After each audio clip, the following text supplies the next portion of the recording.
From the Lone Star State to the land down under, the BMW SIM GT Cup rolls on in 2021. We head to the mountain and one of the toughest challenges in global motorsport, Mount Panorama.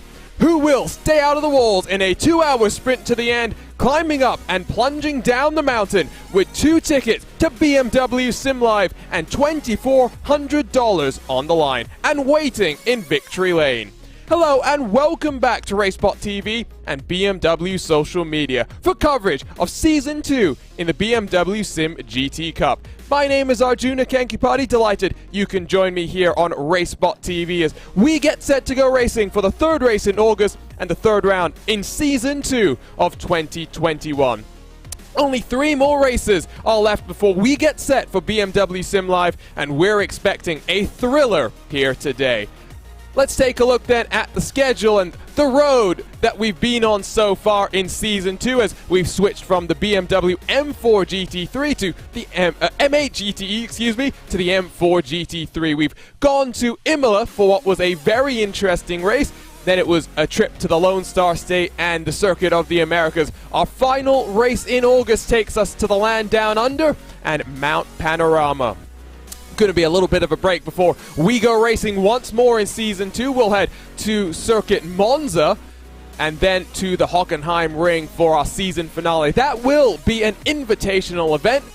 The top 2nd through 5th place teams in our first 4 rounds will get invited to that special season finale. On the line is not just tickets to Sim Live, though. It is a trip to, it's cash prizes as well. $1,200 to each of the winning pairing, $600 to 2nd place, and both of its drivers, $300 to each of the drivers in 3rd position. Of course, the top 2 teams in round 5 will advance to BMW Sim Live, and if it's like we had at the end of Season 1 in our invitational from the Nürburgring, we'll have live race control just to mix things up that little bit more. Let's take a look at this wonderful graphic that I put together on paper first, and now we've got it much nicer, designed by our RaceSpot boss, Hugo Luis. Here's a look at the way that this format shakes out for the cars in the top 5. Of course, P1 and both of its drivers head through to BMW Sim Live 2nd through 5th.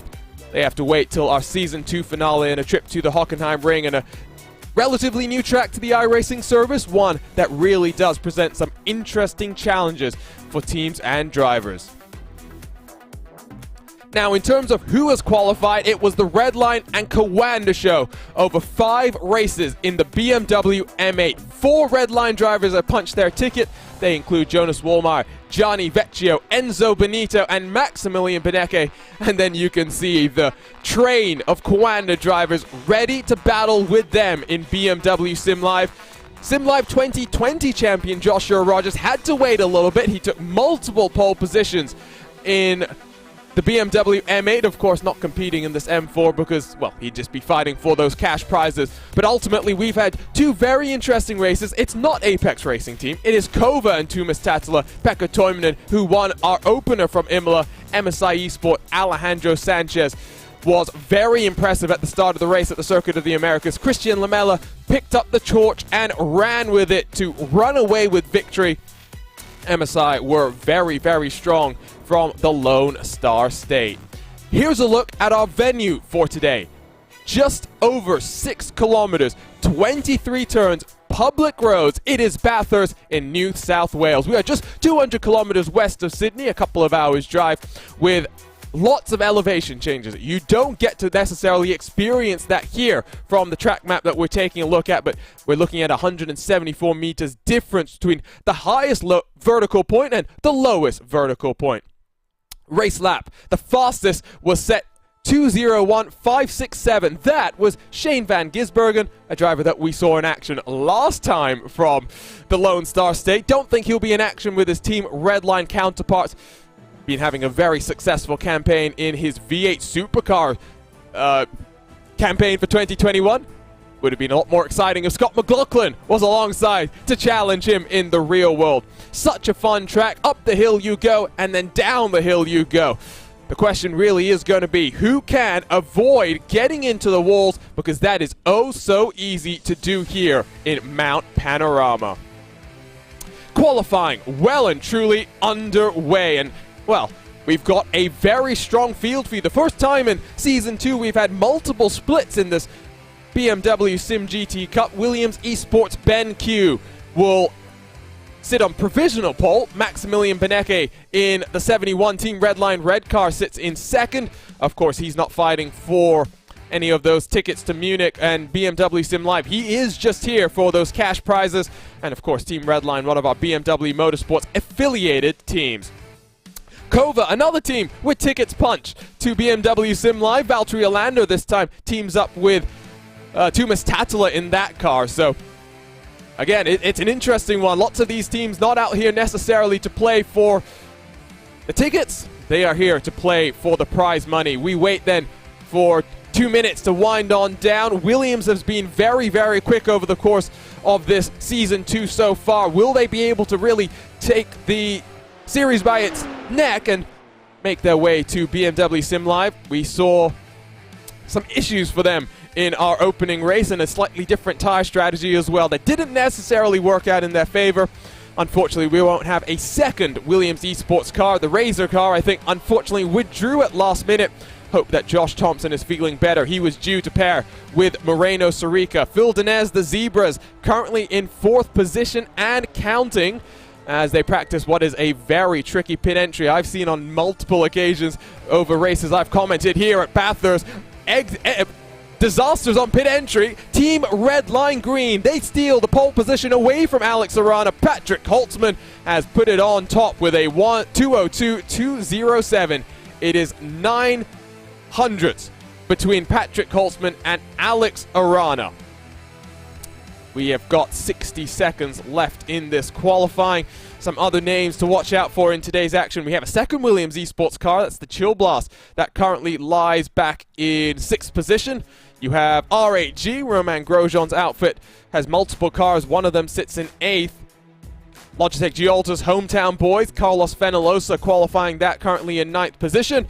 Got the likes of Pure Sims, Urano, Vendaval. So many strong teams to watch out for today.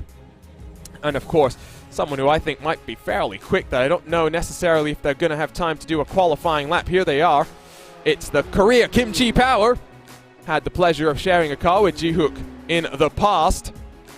And we've seen him in action in some Korean championships we've covered here on RaceSpotTV as Vendaval jumps up to 11th. I don't think Korea Kimchi is going to get a chance to put in a qualifying lap time. So this should be our qualifying order done and set. Let's go ahead and take a look then at our starting grid here from Mount Panorama for round 3 in the BMW Sim GT Cup.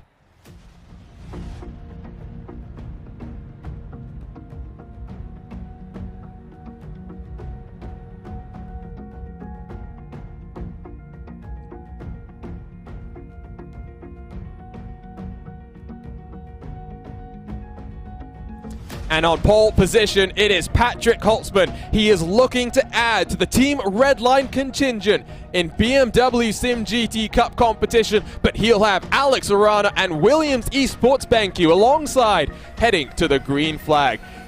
No longer 10K Benecke. 11K Benecke doesn't have as nice of a ring, but 1/10 separates Benecke from his teammate Holtzman. He'll line up in 3rd alongside your 2021 ISO WC champion Valtteri Alander on the outside of row number 2. Phil Denez for the Zebras lines up in 5th with Sami Matti Trogan sharing row number 3. Trogan was pretty quick last time from the Lone Star State. The 3rd of the Red Line cars in 7th alongside Roman Grosjean Esports in 8th.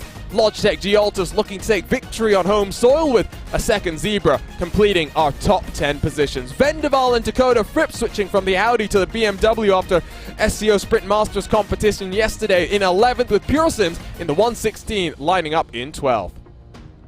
Urano Esports, Andre Melcher's lots of experience at a national level, winning GT3 championships. They look to carry that over to the BMW Sim GT Cup alongside the young Aussie himself, Vendaval Sim Racing and Dylan Burst. 13-year-olds races Hyundai excels in the real world. Julian Sonnen in the 888 for R8G in 15th alongside BVN Esports. A 3rd R8G car, Roman Grosjean's team out in 417th with German Sim Racing by ACV. Sharing row number 9. Daniel Ferguson, Pure Sims Esports 19th with Mechanic Racing Black completing our top 20. German Sim Racing, the 200 car, in 21st position, with Alpha Esports in 22nd. Dream Factory Alpha Esports 23rd and 24th. The cars are rolling. We've got a rather big grid to work our way through. Dream Factory G-Sims 25th, with Mechanic Racing 26th, Drapo-G Vendaval 27, 28, RAG 29th, and Korea Kimchi Power, 2 cars not setting qualifying lap times. It will be an additional Pure Sims car bringing up the tail end of our field as we are ready for the Thunder Down Under. It is $4,200 on the line. It is a trip to BMW Sim Live. The best of the best will be on action. We are ready here in Mount Panorama. It's Redline, it's Williams on the front row. 2 hours of absolute chaos as we get ready to go racing here in Mount Panorama and BMW SIM GT Cup competition. Kova already defending from the zebras as we thunder down in towards turn number 1, and that leads us down the mountain straight and in towards the primary passing opportunity here on lap number 1. Griffin's Bend already looks like Redline Red has gotten around the outside of Alex Arana in that Williams Esports car as they thunder down. Lights flashing from Arana. I don't think he's too happy. Altus Esports side by side with the Pure Sims car as they work their way on the edge of the top 10. We are safely through the first corner. Can it continue as we climb up the hill for the very first time? Redline, Williams, Kova, Williams. The top 5 positions as now in towards the cutting, and that's usually your first problem area as you start the action here at Mount Panorama, but 30 cars looking good as they now get single file. They'll come over the top of the hill and they'll start to go down and descend the mountain here. We've seen some huge accidents at this corner, Sulman Park, in the past, but we'll be hoping that we get through this one cleanly, and indeed it looks like all of the cars know that it's much easier to lose the race at the start than it is to win the race at the start. Still 30 cars separated by just under 10 seconds at this point in time. Through Skyline, down through the Dipper, and out of Forest Elbow. The long run through Conrad Straight, very aptly named as it turns out. Will anyone get the run? Beneke is looking very, very racy, but he knows that his primary responsibility probably at this point in time is to help Patrick Holtzman, to help Chris Lullum, that I think is sharing that car, to keep hold of that first position and keep control of the race. Nothing happening for the first time in towards the chase, at least for the race lead. Further back, are there going to be any passes? I think everyone's just a little bit too strung out. Redline Blue right on the back of RAG in 7th position. Filled in airs about half a second clear of those cars in front. We complete lap number 1, and we love to say it, a very clean lap number 1. No cars pointed in the wrong direction. Everyone gets through there safely. German Sim Racing, Roman Grosjean Esports, side by side. This is a 16th position. RAG cuts off the front nose as Fabio Unvedes has to go a little bit defensive on the cars behind the second RAG machine. Just trying to take a peek as Alpha Esports 21st and 22nd line astern. Great to see the team colors there on display as well. Here comes a move though for the Mechanic Racing number 15 as they get on past that second German Sim Racing car. Philip Koenig behind the wheel of the 200. Move already done as the cars up front already working their way up through the cutting as well.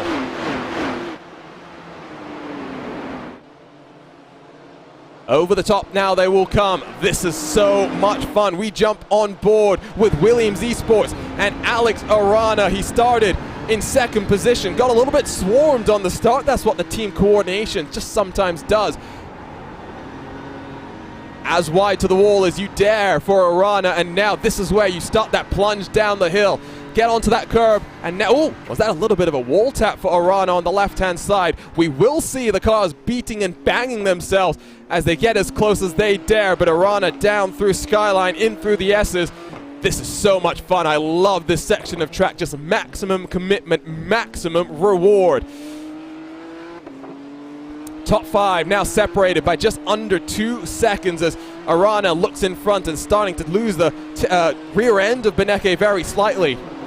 Bit more separation further back. All that fighting between the RAG and German Sim Racing cars has dropped them 1.7 seconds adrift from the BVN Esports car in 15th position. Beneke, does he take a look to the inside this time around? He thought about it. He thought better. Already 4 minutes in the book. The BMW Motorsports affiliated teams out front, Williams and Team Redline. Of course, we've seen on occasion the very wonderful BMW Team GB car competing here on the iRacing service. That, of course, is operated by the Williams Esports team. As Beneke puts in the fastest lap of the race, it's a 2:03.371. About 2 seconds off the pace of what we saw Shane van Gisbergen do in the real world. Take a look at your weather conditions. Relatively cool by Bathurst standards, at least here on the iRacing service. It's 24 degrees in the air. It's 36 degrees on the track itself. And I say relatively cool by iRacing standards. The only reason I say that is we've seen it get up to about 50 degrees Celsius in our Bathurst 12 hours here on the iRacing service. Of course, Enzo Benito, Max Verstappen. Yes, that Max Verstappen, who's competing in some certain other action here on a Sunday here as the F1 season comes to the end of its summer break. They dominated that Bathurst 12 hours earlier in 2021. Benito sharing a car with Beneke, currently sitting in that second position, as once more they will come flying through McPhillamy Park. Very short straightaway that then leads you down the hill. 6/10 now separates Beneke and Arana. The red line car is just trying to stretch their legs ever so slightly. I mentioned pit stops are going to be crucial, by the way. It's just that pit entry, it can be so deceptively challenging. It's its own corner by its own right. So sometimes you just see cars getting it wrong. Have we seen? No, never mind. Timing screen just playing some tricks on me right now as down the hill it's been a relatively calm start. I'm hearing the sound of cars banging themselves into the walls, but it doesn't look like too much damage on any of these BMW M4s, at least for the time being.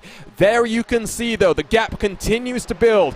Now just over half a second between Beneke and Arana. The BenQ car has some work to do if you want to close back onto the rear end of the red line red machine and make things difficult for Patrick Holtzman. 3 laps in the books, and I tell you what, all of these cars looking factory fresh. Let's jump on board with no longer 10K Beneke, he is 11K Beneke. Let's ride around Mount Panorama, in through turn 1, hell corner. Slightly cambered in, but you want to use the runoff on the outside to just power yourself down this mountain straightaway and through the undulation that leads you to the braking zone of Griffin's Bend. Up you go underneath that bridge and now down into that braking zone. Find the access road on the left-hand side. That's where you brake and turn yourself in to start the climb up the hill. Look at how wide the car in front decides to run. You can do that, not always wise. As now into the cutting, brake just before you get to that first kink, and then look how close to the wall you will dare to get. That's how you know how confident you are in your BMW M4 GT3 over the top of quarries. How much do you dare to lift? How close do you get to the Fujitsu wall before you come in towards Sulman Park and McPhillamy Park? This one you want to avoid clipping the curb on the inside, but look how wide these cars go as they set themselves up for that run through McPhillamy, mounting the curb on the outside. Down the hill you go, in towards Skyline, left, now right, now left again through the dipper. How much confidence do you have to get close to the wall? Confidence, that is a key word here at Mount Panorama, and already we're seeing just how much Beneke has in the work that him and the Team Redline cars have done. Through Forest Elbow, can get a little bit loose as you get the power down, but Beneke controls that well, manages the slip and slide of the rear end of that car, and now down the very long Conrod Straight, named after a Conrod because there was a Conrod failure back in 1939 for Frank Kleinig. Used to be a full mile before FIA regulations stepped in and added this very interesting chicane that you have now. Down a couple of gears, Beneke's into second as now he gets back on the power, uses a bit of the curb on both sides to just minimize the distance that he travels, and in toward the final corner, Murray's corner. You can hear he's saving just a little bit of fuel.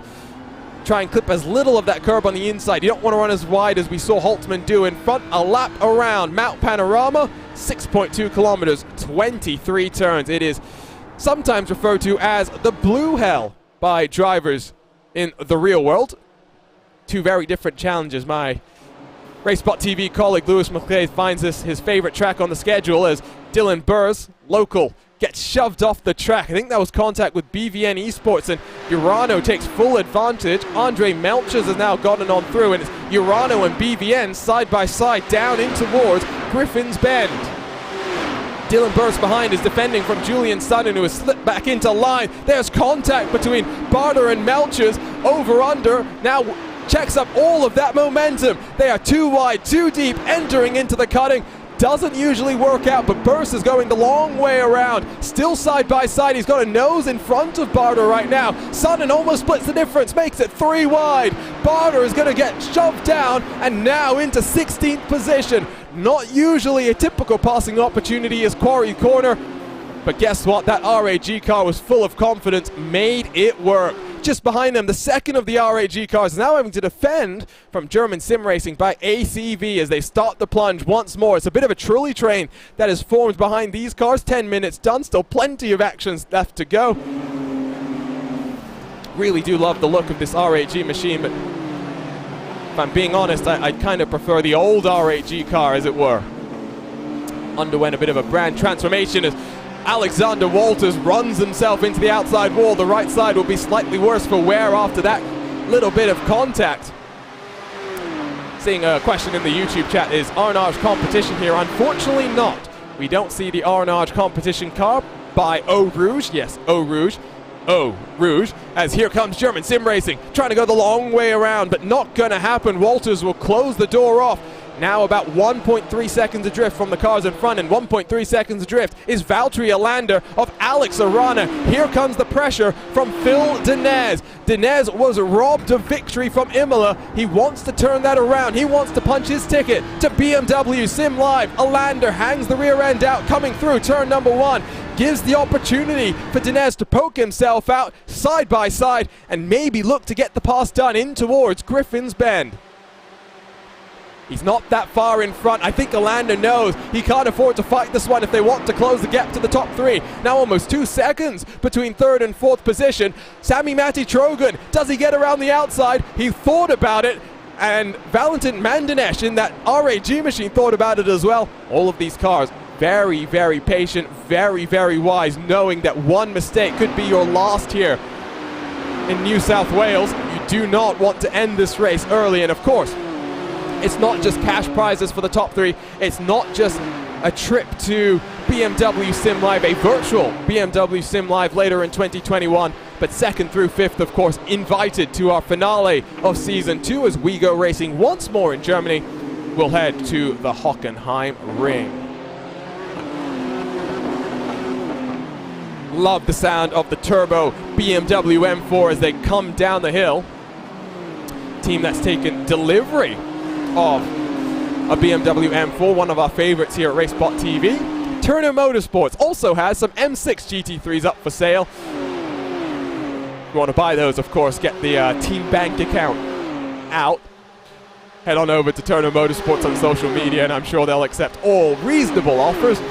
I think our RaceSpotTV offer of $350 wasn't enough. We tried to open a bank account, but unfortunately, bank account not that deep. Looking rearwards from Patrick Holtzman right now, you can see there is some damage to the front right clip on Beneke's machine. Now the question really is, how much is that going to be affecting him? Lap time drop off already about 3/4 tenths of a second as the tires start to wear and these cars work themselves into the middle stint. Have we just had our first incident here? Oh yes, we have. Daniel Ferguson, I think, has been involved, along with the Mechanic Racing Team car. Let's go ahead and turn their attentions to the RaceSpotTV replay machine for the very first time today. See if we can pick up what happened between Ferguson and Claudio Mack. It's coming into the final corner, and it's just Mack leaving a nose to the inside at Murray's corner. One more look. Let's grab the aerial look presented by ATVO. 2 doesn't go into 1. The 12 car, Alpha Esports Red, gets involved in the checkup as well.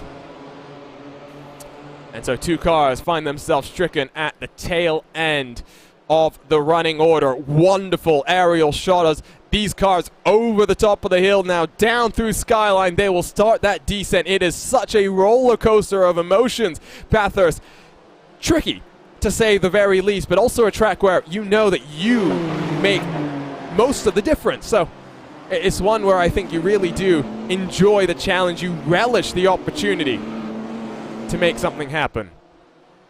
Gap now 1.6 seconds. The zebra behind knows he's got to go maximum attack to close the gap, and try and reel in those top 3 cars if he wants any chance of trying to close on up.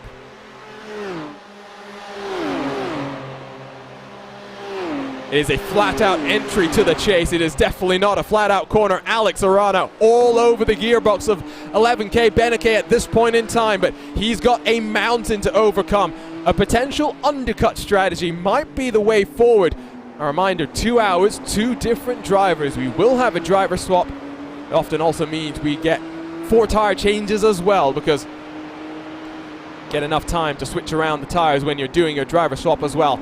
Alex Arana sharing that car with Agustin Canapino. Canapino's fans potentially the only ones that can rival Max Verstappen's when it comes to their enthusiasm for seeing their chosen driver here live on RaceSpotTV. BenQ car looking very, very good. Sister Williams Esports car slightly further down the road. It's Sammy Matty Trogan behind the wheel here.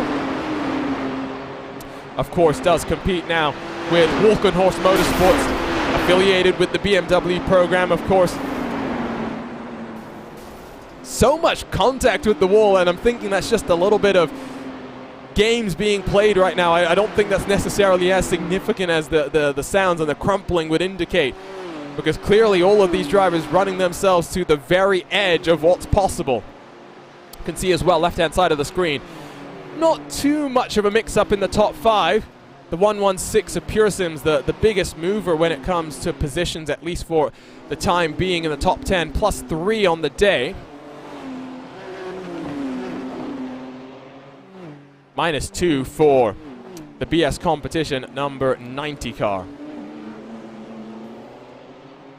Sammy Matty Trogan, has he gotten the run out of the Forest Elbow? It is a very, very tricky complex of corners. Really need to nail it to build up your speed. Used to be a full mile long was the straight.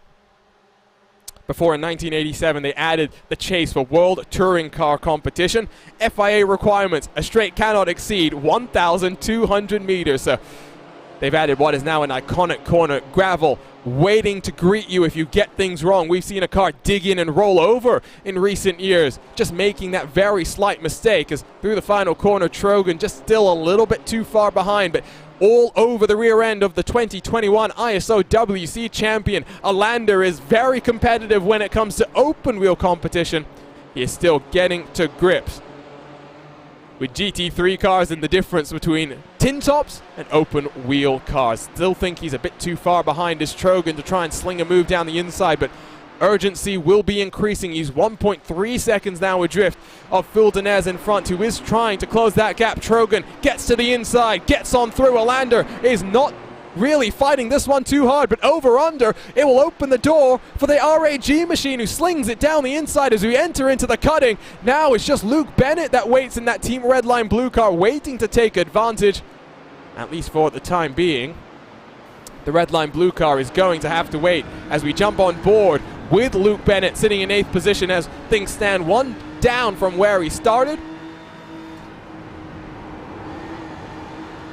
Listen to the engine as just over the top of the hill.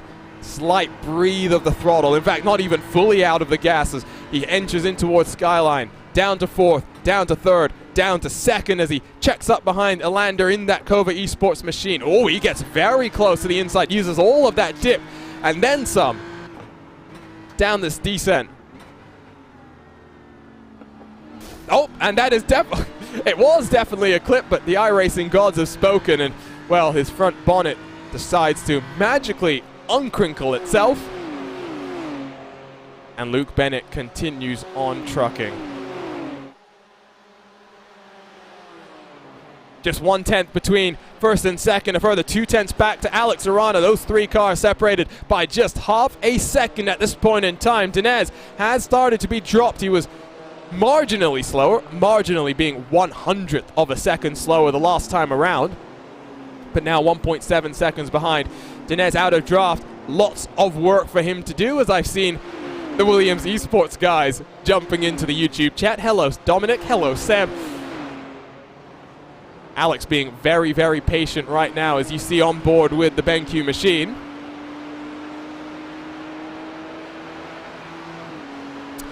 under the bridge, down the hill, and in towards Griffin's Bend.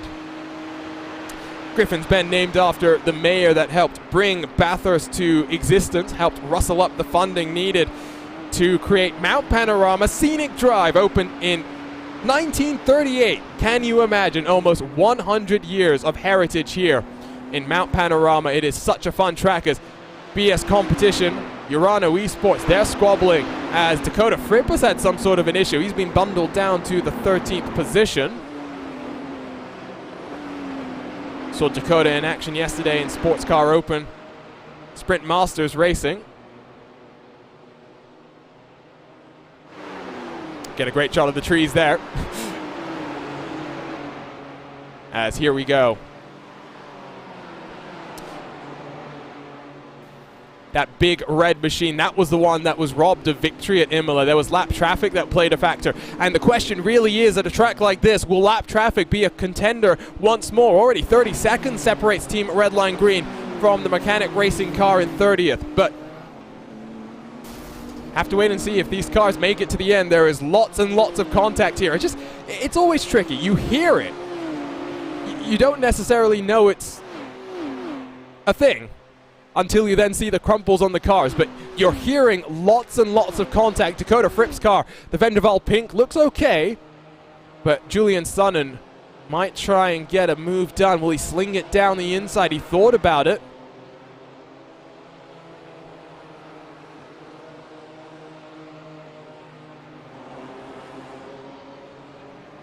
But nothing doing for the time being. It's now 2 seconds. That separates Alex Arana and Phil Dinez, so the gap continues to extend on out. Top three stretching their legs, breaking away from the chasing contenders behind. It is 3.5 seconds between Luke Bennett in that red line blue machine that sits in 8th position to the Pure Sims car in 9th. Remember, top three cash prizes, top five, well, 2nd through 5th, invited to our season finale. 6th, it might as well be 30th when it comes to prizes, but I think bragging rights on offer with a field as strong as the one that we've got here.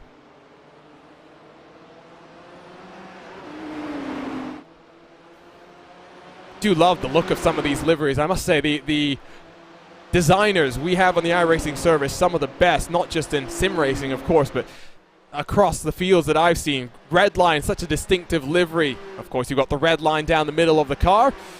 Red and green very much differentiated for us, and then you've got the iLiveries designed Williams Esports car. Shame we don't see the Razor car in competition today. I always love seeing that Razor, the big green Razor car, driving around whatever track we are racing at. But the BenQ car does look quite nice. Then you've got the asymmetric Zebra as Dinez brushes himself up to the outside wall. I've said on prior BMW Sim GT broadcasts, this might be the best looking car in all of sim racing, and I'm only slightly disappointed to say that as someone who is part of several other sim racing outfits. Really is a wonderful looking car. Williams Esports Chill Blast also looking very nice. Prefer the Razor one, like I said before. RAG, I did say I prefer that 2020 car, but the way the spec map just reflects and glistens as the sun shines down on it really is wonderful to see. And then Kova, Valtteri Alander is going to get a 1/18th diecast of his Solara IR18 for winning that 2021 ISO WC Championship. M4 GT3 does look pretty good as well.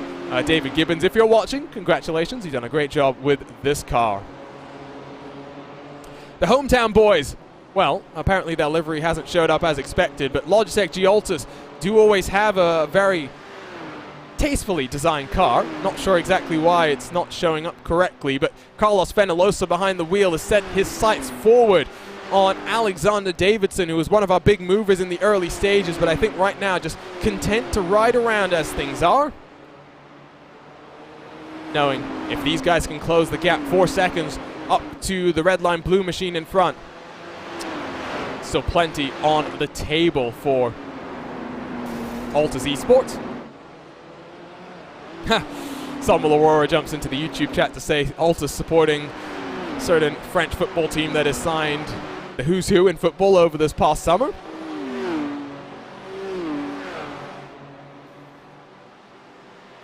As over the top of the hill, these cars come. Up front, Beneke got very close last time around to the back of Patrick Holtzman. I wonder how patient he can afford to be here, because as we jump back on board with Alex Arana, I would suspect Arana is just saving fuel and preparing for an undercut at this point in time. Don't really think he's going to force the issue in the early stages. Still plenty of time to go. Beneke playing rear gunner for Holtzman. Holtzman is going to share that car with Chris Lullum, who we've seen in the red line blue machine over the first 2 rounds of this BMW SIM GT Cup. Great to see the red line guys really trying to take the fight to Coanda. We don't have anything against Coanda. I mean, I'm picking my words carefully here, because I know my boss Hugo Luis is watching on. Founder of Coanda Simsport, of course, an iRacing world champion in his own regard as well. But it'd be nice to have some competition. We don't want to just have an infinite amount of Coanda cars. We want to have the variety. We have 4 red line drivers already punching their tickets. We have Kova, we have MSI. Could we get Williams Esports finally punching their tickets as well? On board with Arana and in towards Griffin's Bend. Really lovely curve where you track yourself out wide. You dare to get close to that pedigree sign on the outside that is ready to greet you if anything goes wrong.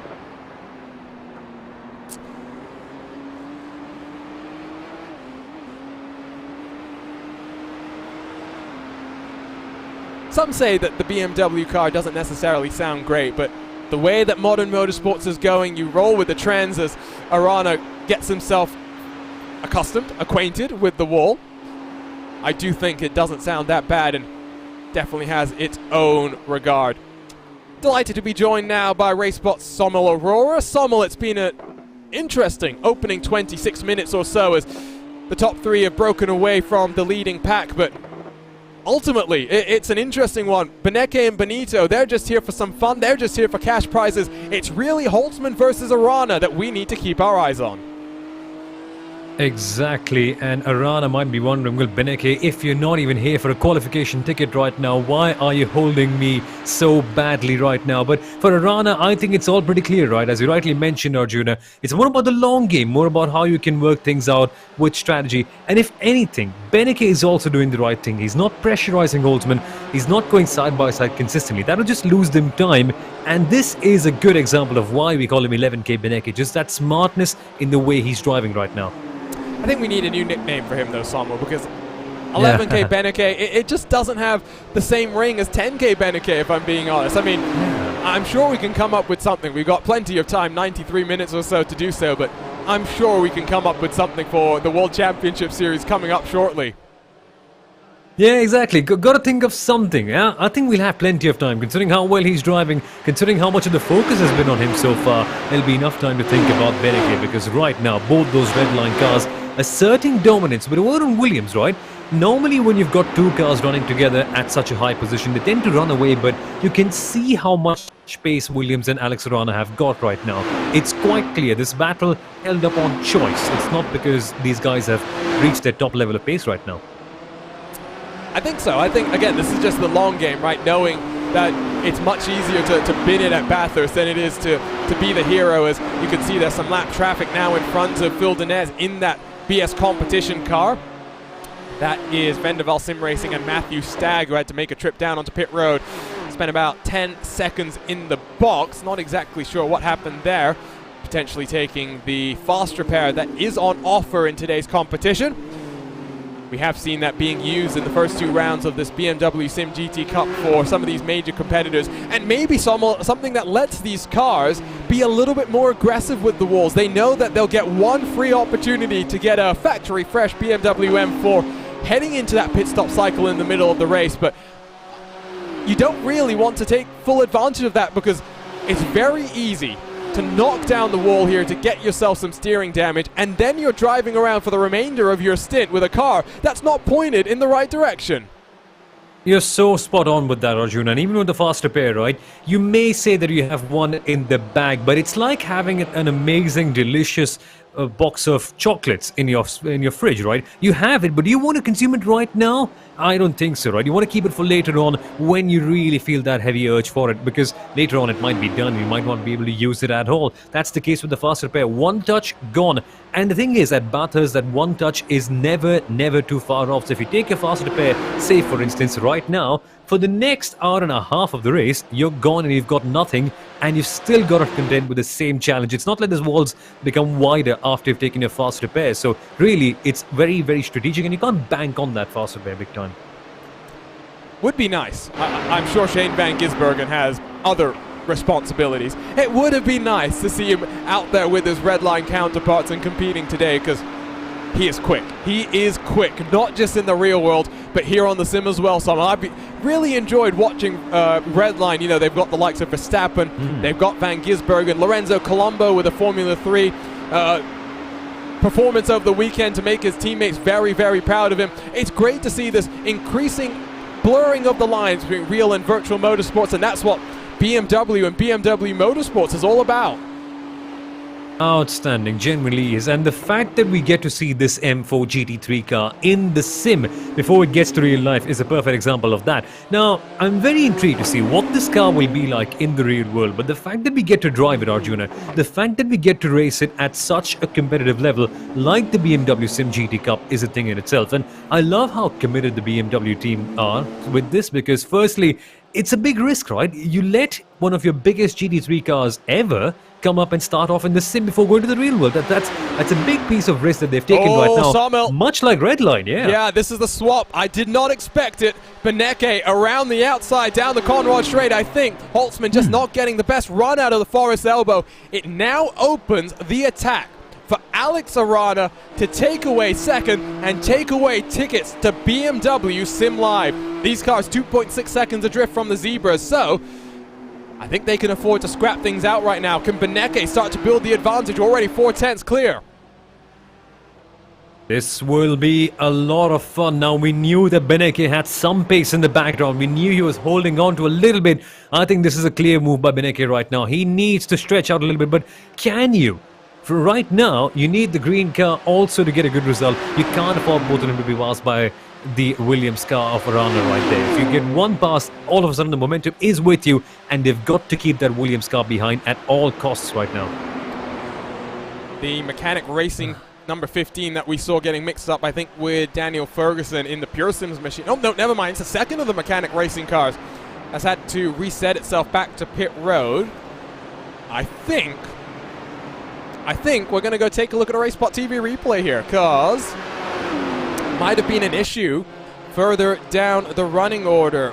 Oh, this is through the chase. Samuel Grana. Oh, was there contact with Eric Grove? He gets very lucky there to get away with one. I've seen some rather big ones into the tire wall. Let's jump on board with Grove and see from his perspective. No, it's not with Grove. Would be with Daniel Ferguson. So he's getting really into the thick of things. Hopefully you don't have that very annoying song now stuck in your head.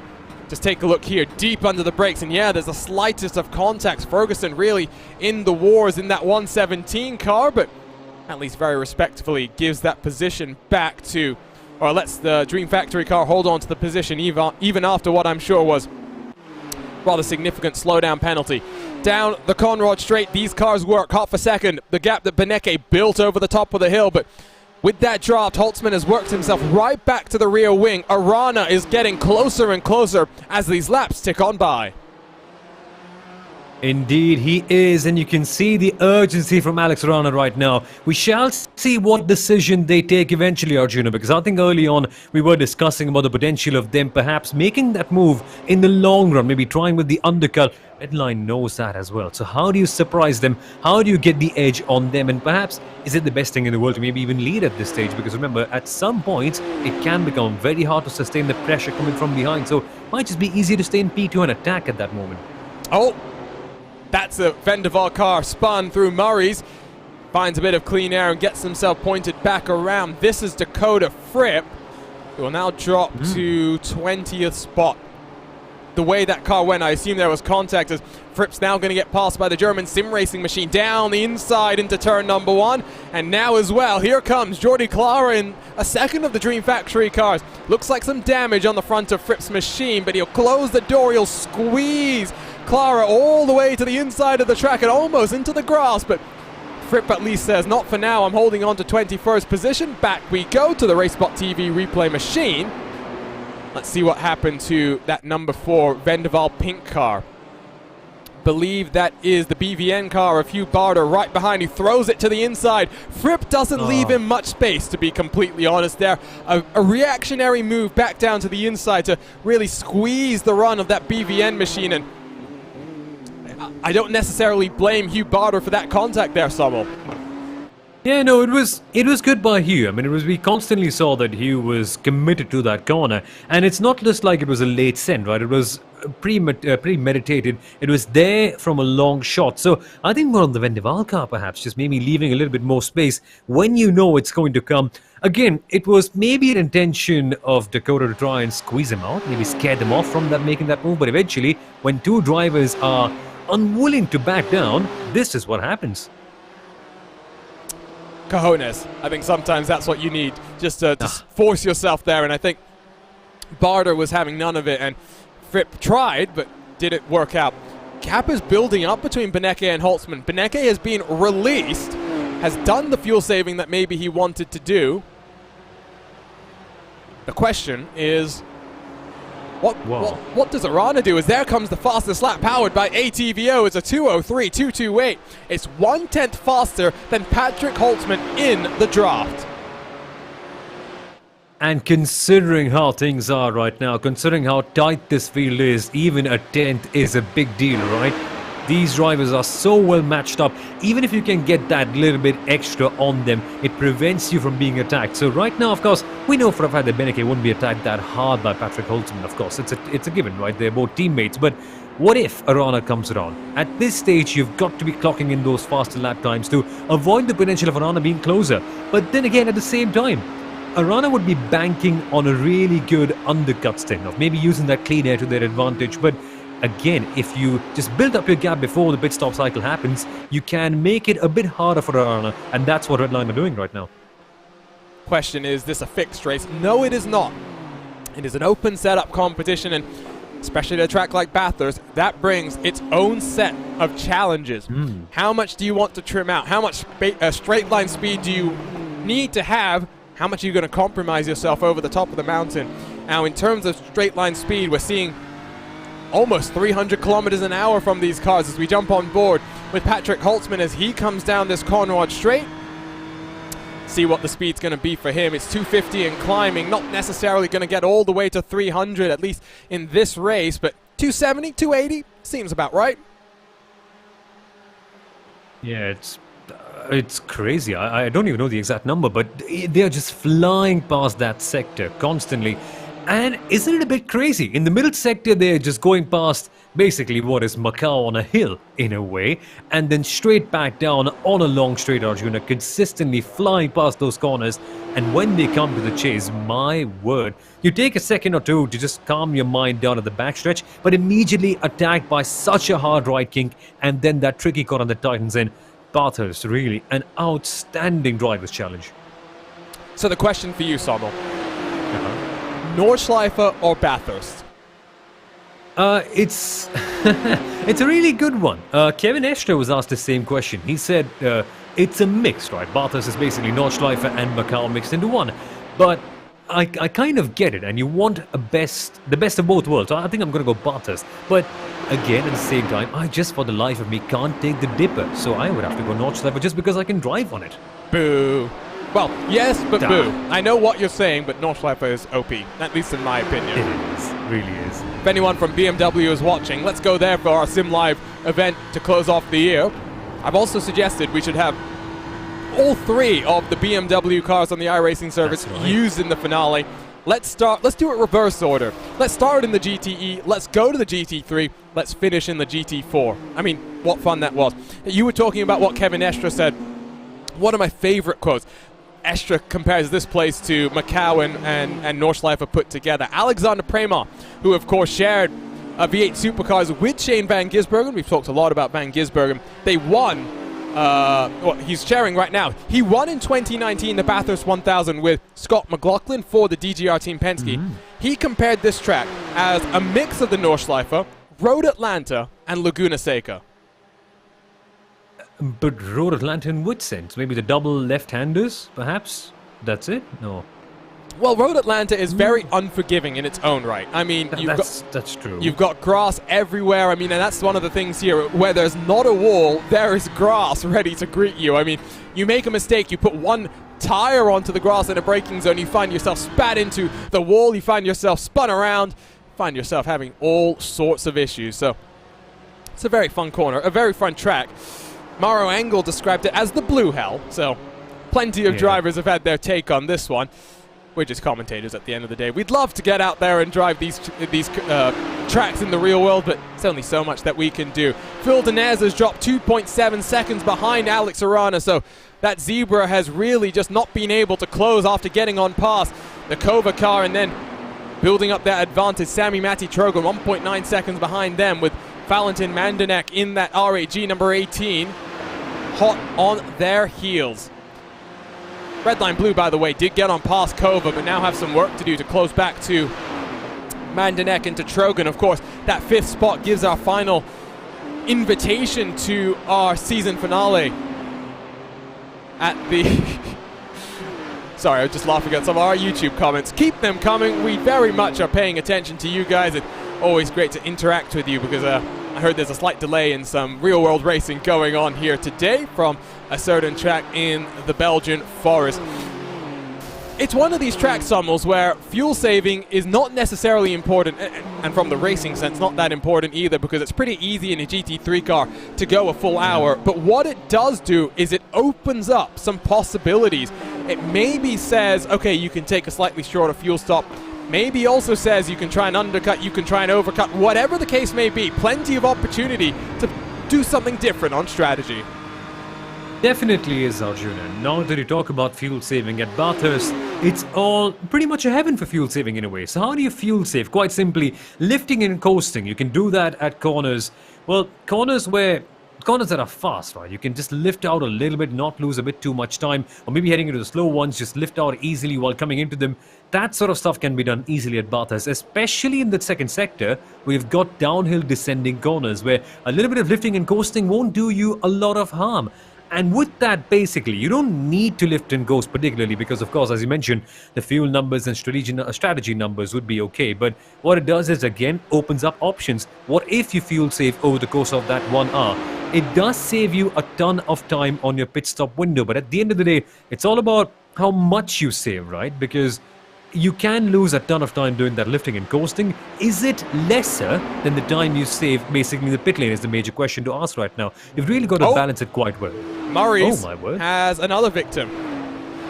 Not been an easy day for Pure Sims, to say the very least. This is Eric Grove.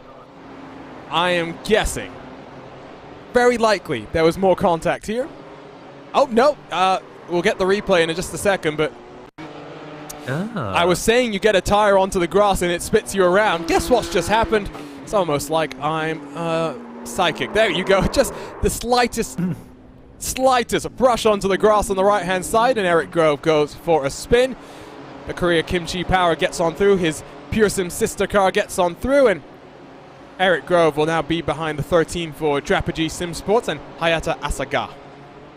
So it's very easy to make that mistake, and I've just been proven right. Always love to have that happen. 17 minutes away from the fuel window, and the one and only driver change that we'll see. Alex Arana, Augustin Canapino, they're sharing the Williams Esports BenQ car. Team Redline Red, of course, it's Enzo Benito, it's Max Benecke. Two drivers with tickets to BMW Sim Live already. They just want the $1,200 each in their pocket. Redline Blue, Luke Bennett, Jeff Giassi. Team Redline Green, Patrick Holtzman, Chris Lullum. So a three-car Redline assault. We'll have to wait and see if Enzo Benito plays that rear gunner in the second portion of the race. Maybe now just letting the Redline Green car do some fuel saving here, Sommel.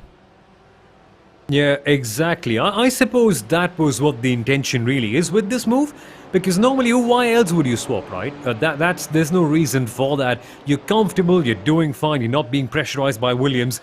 And what Beneke has done a little bit as well, as he's extended that train behind, right? You look at the gaps to Phil Dennis right now, a bit bigger than what they were previously. And still, even with Arana, he's not as close as he was. Only marginally, yes, but he isn't. And that's an amazing thing, right? Beneke controlling the pace early on while allowing Patrick Holzman to save fuel. It just works out well, Double.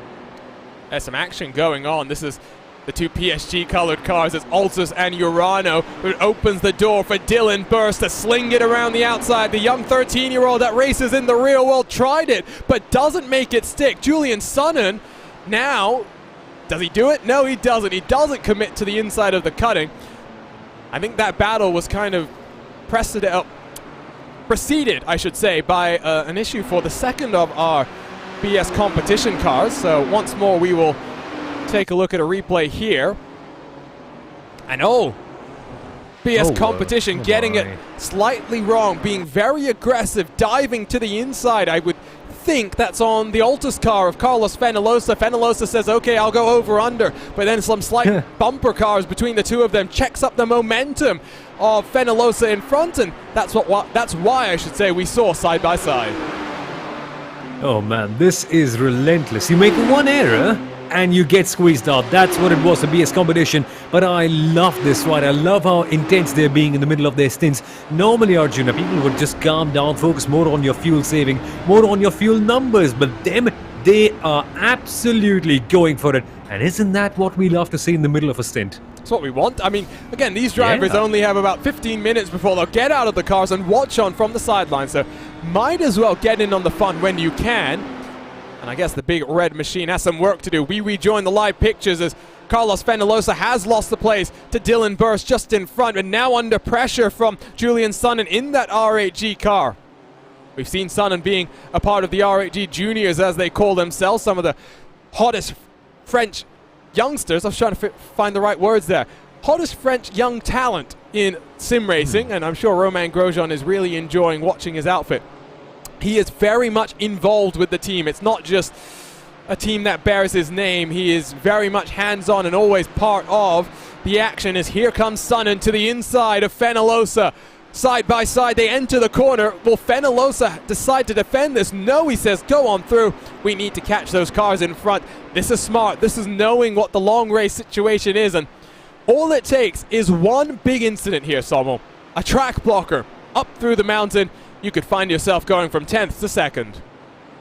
I actually was speaking just about that. I made a note of that, saying track blocks, very, very possible. But again, right, we've got to understand the level of these drivers. They are some of the best on the iRacing road surface with GT cars, and there's a very limited chance that they can make those sort of errors. But we're talking about Bathurst right here. A slight misjudgment, a slight change here or there, or this could happen. I remember one of the hottest young talents of Norway, I think it was Oscar Bixler, who made one error right here in the final season of the Sim Racing Grand Prix Norway that happened right here at Bathurst. He clipped the wall by a little bit, Arjuna, only damaged the front fender of that Porsche, but he dipped down from P2 all the way down to P9. Reason being, consistently losing out a couple of tenths every lap, every time. And all the others said, well, if you're losing time, I might as well pass you. You can't afford even that much of an error right here.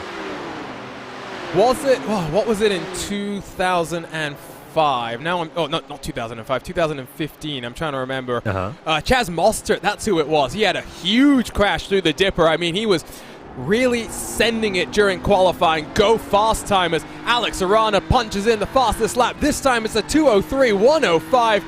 Can see the pace is clearly there for that Williams Esports BenQ car. But yeah, it was a huge, huge crash.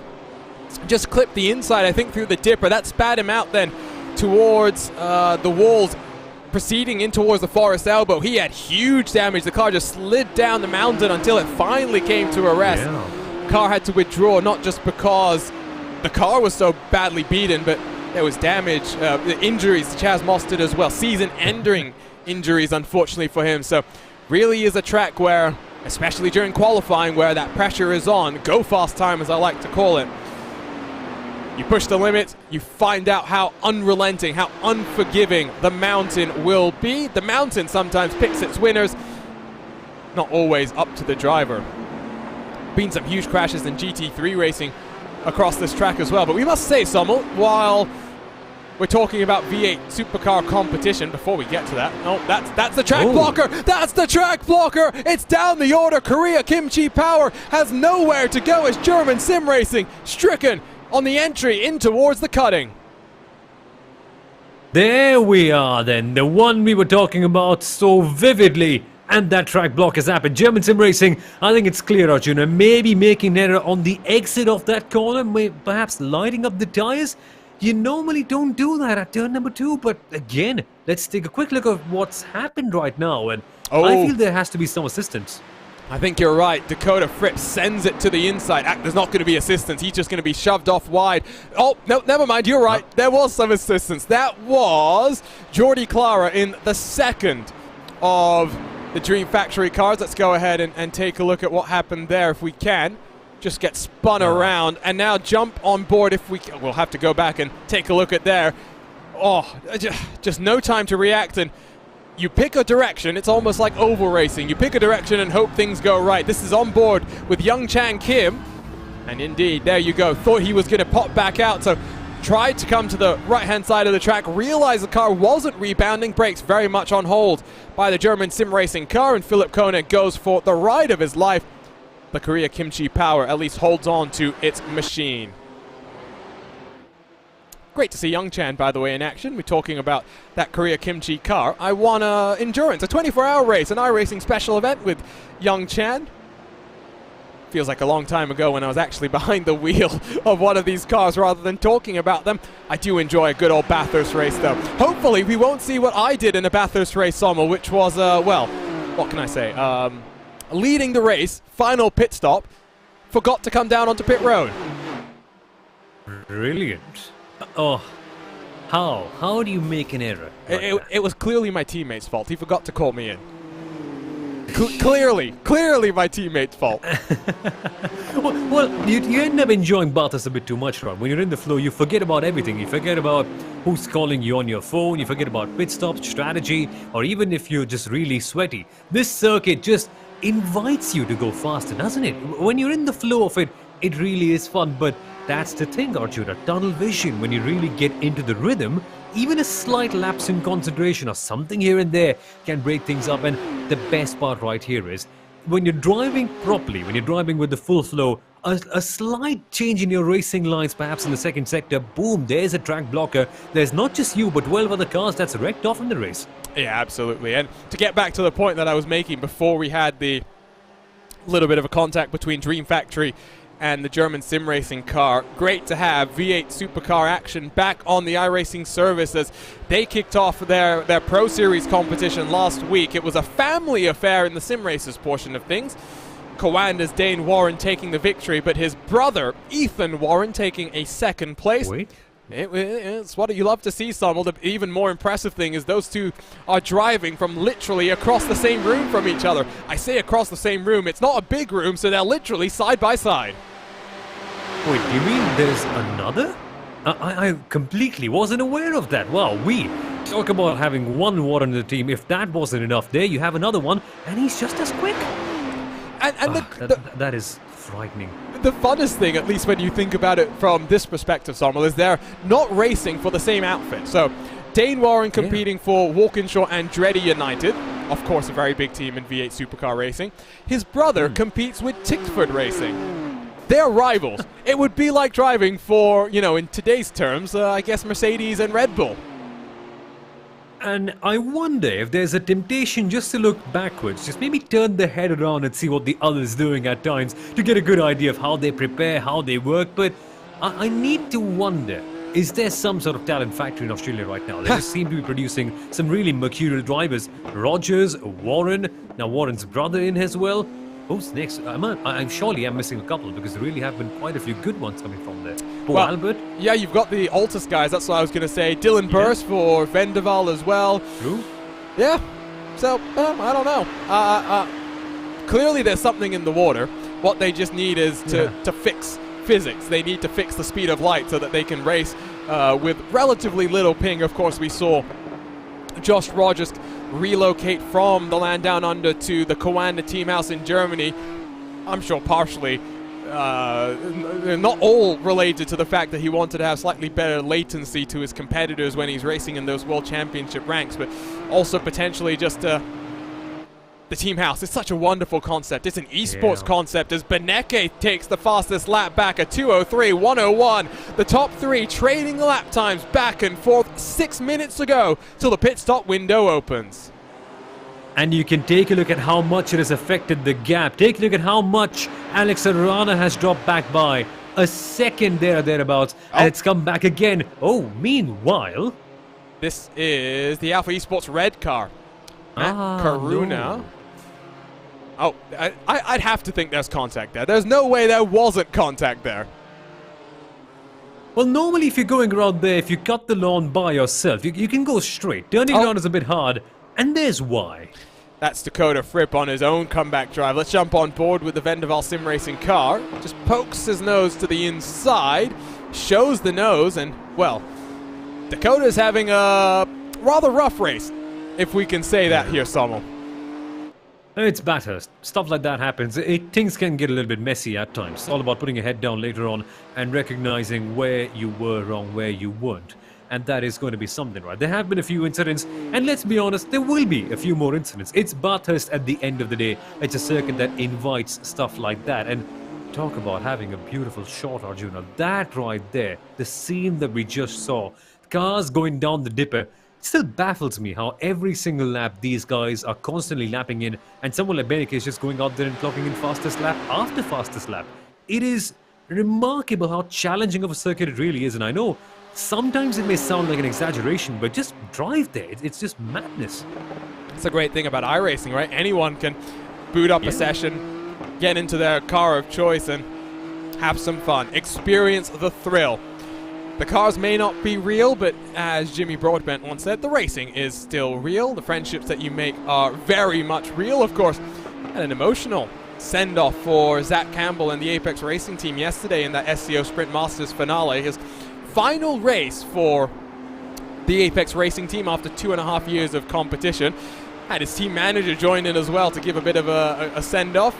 Signed as an oval driver, now one of the top talents on the iRacing service, competing with Apex Racing team in the World Championship ranks. He ran under the team RLL banner as well, so great to have Rahal Letterman Lanigan, a team with their own history of BMW competition, being a part of all things iRacing. I will also say, Rahal Letterman Lanigan maybe we'll get the BMW prototype to the iRacing service. Maybe we'll get a RLL BMW partnership heading into the new era of sports car racing, Sommel. I am so excited to see what BMW has to offer when we go to Daytona, I think, in 2023. Exactly. LMDH is coming up in BMW. So many manufacturers, right, interested in that particular variant of cars. And I love it. I love that the focus is coming back onto endurance racing. Now, I am a Formula E fan as well, and I'm a bit disappointed to see so many big brands leave Formula E, but there's a reason for that. It's not a part of their strategy anymore, and the inner endurance racing fan within me is just laughing with happiness to see BMW come back, and along with a few other top manufacturers, not just alone. So there's that element of competition, and already, Arjuna, we're already cooking these sort of really weird dreams in our head, thinking about, oh, what about the LMDH cars that come to iRacing? What about hypercars? And then at the same time, what about them in the rain that's going to come up as well? Oh, yes. I am so excited for rain here on the iRacing service. It's going to be such a game changer, especially at Bathurst.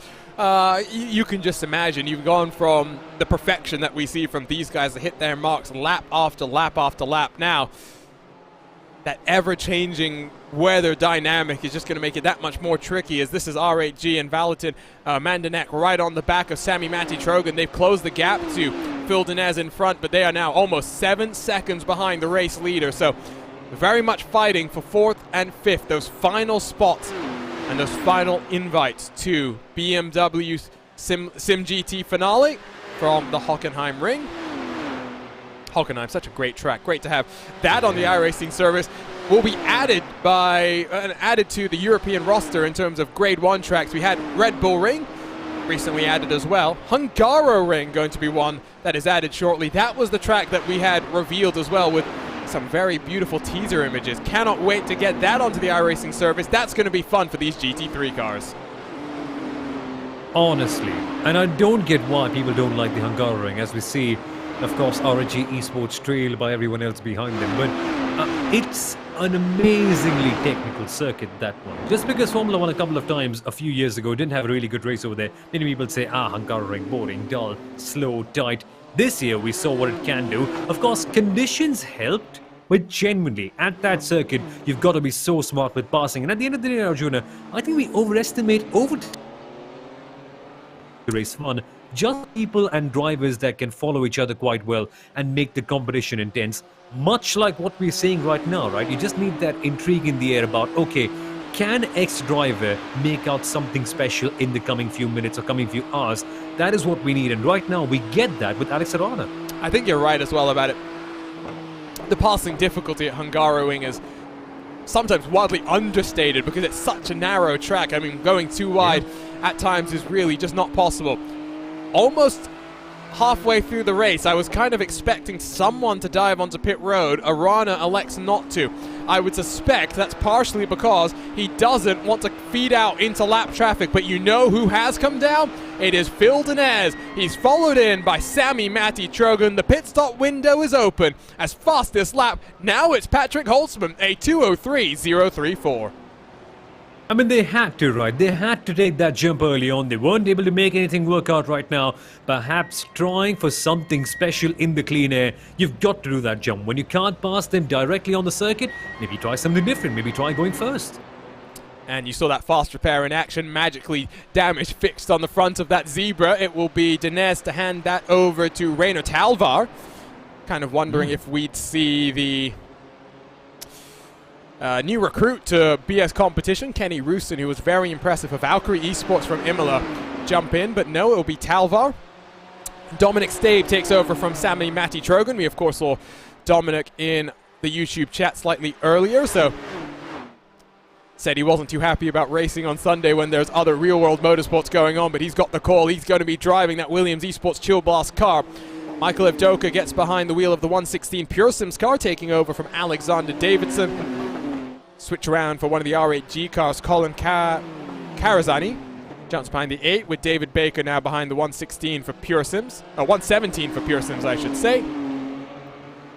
Now, does Redline blink? Does Williams blink? It is Beneke. It is Holtzman. It is Arana. What are you thinking here, Sommel? I suppose they should. I mean, it's the ideal time, right? But again, there's a feeling that Redline maybe have saved up quite a fair bit. We saw the green car do ample of it early on. I mean, in this part of the race, I'm sorry. And the red do it early on as well. So maybe I think they can go another. Oh, no, they're indicating they're down. 3 cars all down at the same time. Does anyone make a mistake? You can really aggressively cut those curbs. Status quo remains. Onto the limiter they go. Beneke will hand over to Enzo Benite. Holtzman will hand that one over to Jeff Giassi, I think it was. No, Chris Lullum, excuse me. Alex Arano, of course, over to Augustin Canapino. One car goes for the overcut. It's RAG. See how this one works out. It depends where these cars cycle into some traffic, but I don't think it's necessarily going to be too big of a factor here. Yeah, exactly. Unless you catch them out at one place where you absolutely hate to find traffic, basically the Macau part of the circuit, basically a hill. If you find anyone up there, you are losing so much time. And that's the thing with strategy, right? With overcuts and undercuts, it's all about clean air. What can you do with clean air on your side? And you've got to come out when you've got that clean air. RAG, I think they've got it. Interesting to note, there's some different tire strats going on as well. Pure Sims and Michael Evdoka, they were in the box for 40 seconds, while Williams Esports were there for 55 seconds. And, well, Williams Esports has actually just gotten the move done, so I think that's just a move from Evdoka to try and gain some track position, not necessarily thinking it's going to give him the outright advantage. BS competition, they took 4 tires as well, so they're now stuck behind a number of cars. Who rolls off first? Benito, 54 seconds. That is a full tire strategy that is on the cards for those competitors. Status quo remains, though. Benito, Lullum and Canapino, but they're now separated by 1.3 seconds each. That is what it's all about, right? The fuel saving.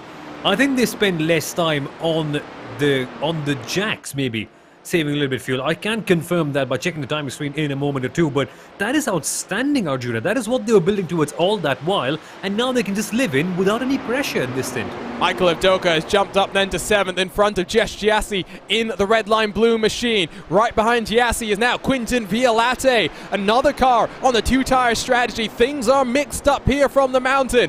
With 56 minutes to go, plenty of time for some fun to be had. Of course, these cars now they're now fighting, I should say, to try and leapfrog the R8G car that is down onto pit road. Mandanek will hand that one over. So we now wait and see what Valentin Mandanek will do on pit road. He is, of course, sharing his car with Elliot Veyron, who will jump behind the wheel. As out of Forest Elbow works Benito, winner at Bathurst in February. The iRacing Bathurst 12 sharing the car with Max Verstappen, but now in the BMW M4 GT3, slightly different to what he was driving then. Can he stretch his legs? Can he put $1,200 into his pocket, to Max Beneke's pocket, or will he help out Chris Lullum as they search for tickets to BMW Sim Live? Canapino has had a pretty awful lap number 1, if I'm being honest here, as he gets those tires up to temperature here, Sommel. He's now 2 seconds behind Chris Lullum. Exactly, losing around some half a tenth of a second on this very lap. And one wonders, Arjuna. Well, one wonders, is Elliot Veyron going to cycle to the race lead? 2 tires onto the R8G car. He is 5 seconds clear of Enzo Benito. Strategy on the cards right now. The question is, can Veyron hold off the charge of the red line machine? Thing is, with Bathurst, it's very hard to keep your track position when a faster car is coming in. You can do that for a lap, maybe a couple of laps, but the draft can be powerful. And it's not just one long straight you've got right here, Arjuna. There's a couple of them to make your moves work out.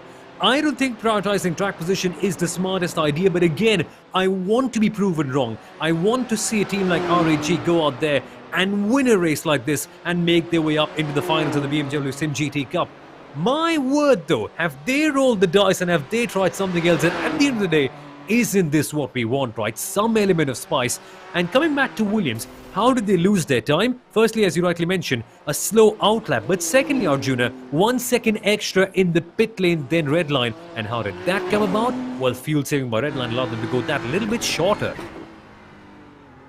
Well, I thought it was going to be a 3-car fight for the win. Same. 5 seconds, that's not an inconsiderable gap. If you're 2/10 a lap quicker, it's going to take you a healthy dose of time to catch up. And then, as Murray Walker used to say, it's one thing to catch, it's another thing to pass. There are plenty of straights here, Sommel, but by that same token, if you can get some decent runs out of the Forest Elbow, through the chase, through Murray's corner, and then through Hell Corner, you're not going to get past, basically, from Griffin's Bend up through the mountain until you come back down to the chase. So it's possible this will work out, but it's a very bold call. It puts a lot of pressure onto the shoulders of Elliot Veyron. It does. I love the initiative, right? You want to see someone trying something different. I mean, imagine a race where everyone just does what they're supposed to do. I think mostly it's called Formula 1, but hey, here we are back again with RAG, right? And coming back to what they're doing right now, Arjuna, you mentioned about the run off from those corners. But the BMW M4 GT3, at times, many people say it can be very hard on those rear tires. And now, of course, you might be changing tires on one side of the car, not one end of the car. Still, one of your rear tires is going to be really, really chewed out at the end. And RAG, as far as I can tell, I think looking back now, they were doing a little bit of tire saving in that first stint. Maybe that's why, were they doing some tire saving? I think they were very aggressive, weren't they? So that's going to be an even bigger thing for them right now. That firstly, they were aggressive in that first half. And secondly, one of their rear tires is going to be chewed out. So those exits, those corners, leading onto the straights, it's going to be very hard to do. I tell you what, let's go look at a replay and see just how different the strategies are, and it involves a fellow R8G car. Reina Talvar in the Zebra, the number 89, gets on past, and so easy, pulling to the inside of Colin Karasani and just how easy was that? I mean, just didn't even blink when he made the pass happen. That is 4 tires versus 2 tires, so we know it's not necessarily so hard to get the pass done itself, and now the gap already down to 4.2 seconds. Elliot Veyron, 15 years old. He is a runner-up in the real-world racing Formula 4 cars, vice champion of the France Karting Junior in 2020. This might be one of his biggest tests yet, though, to fend off Beneke, Benito, Lullum, and Patrick Holtzman. Exactly. I mean, it's a very formidable list of drivers to have in your back mirror, right? And once you check that bottom right-hand corner on your screen while you're driving, you see, oh, Enzo Bonito, okay, Chris Lullum, Canapino, Dominic Stave coming behind as well. I would be daunted, but Veyron cannot let that happen. And to be honest, Arjuna, with the RG junior team, they haven't felt like a junior team. Many a times, of course, they outperform the senior team when they are on there.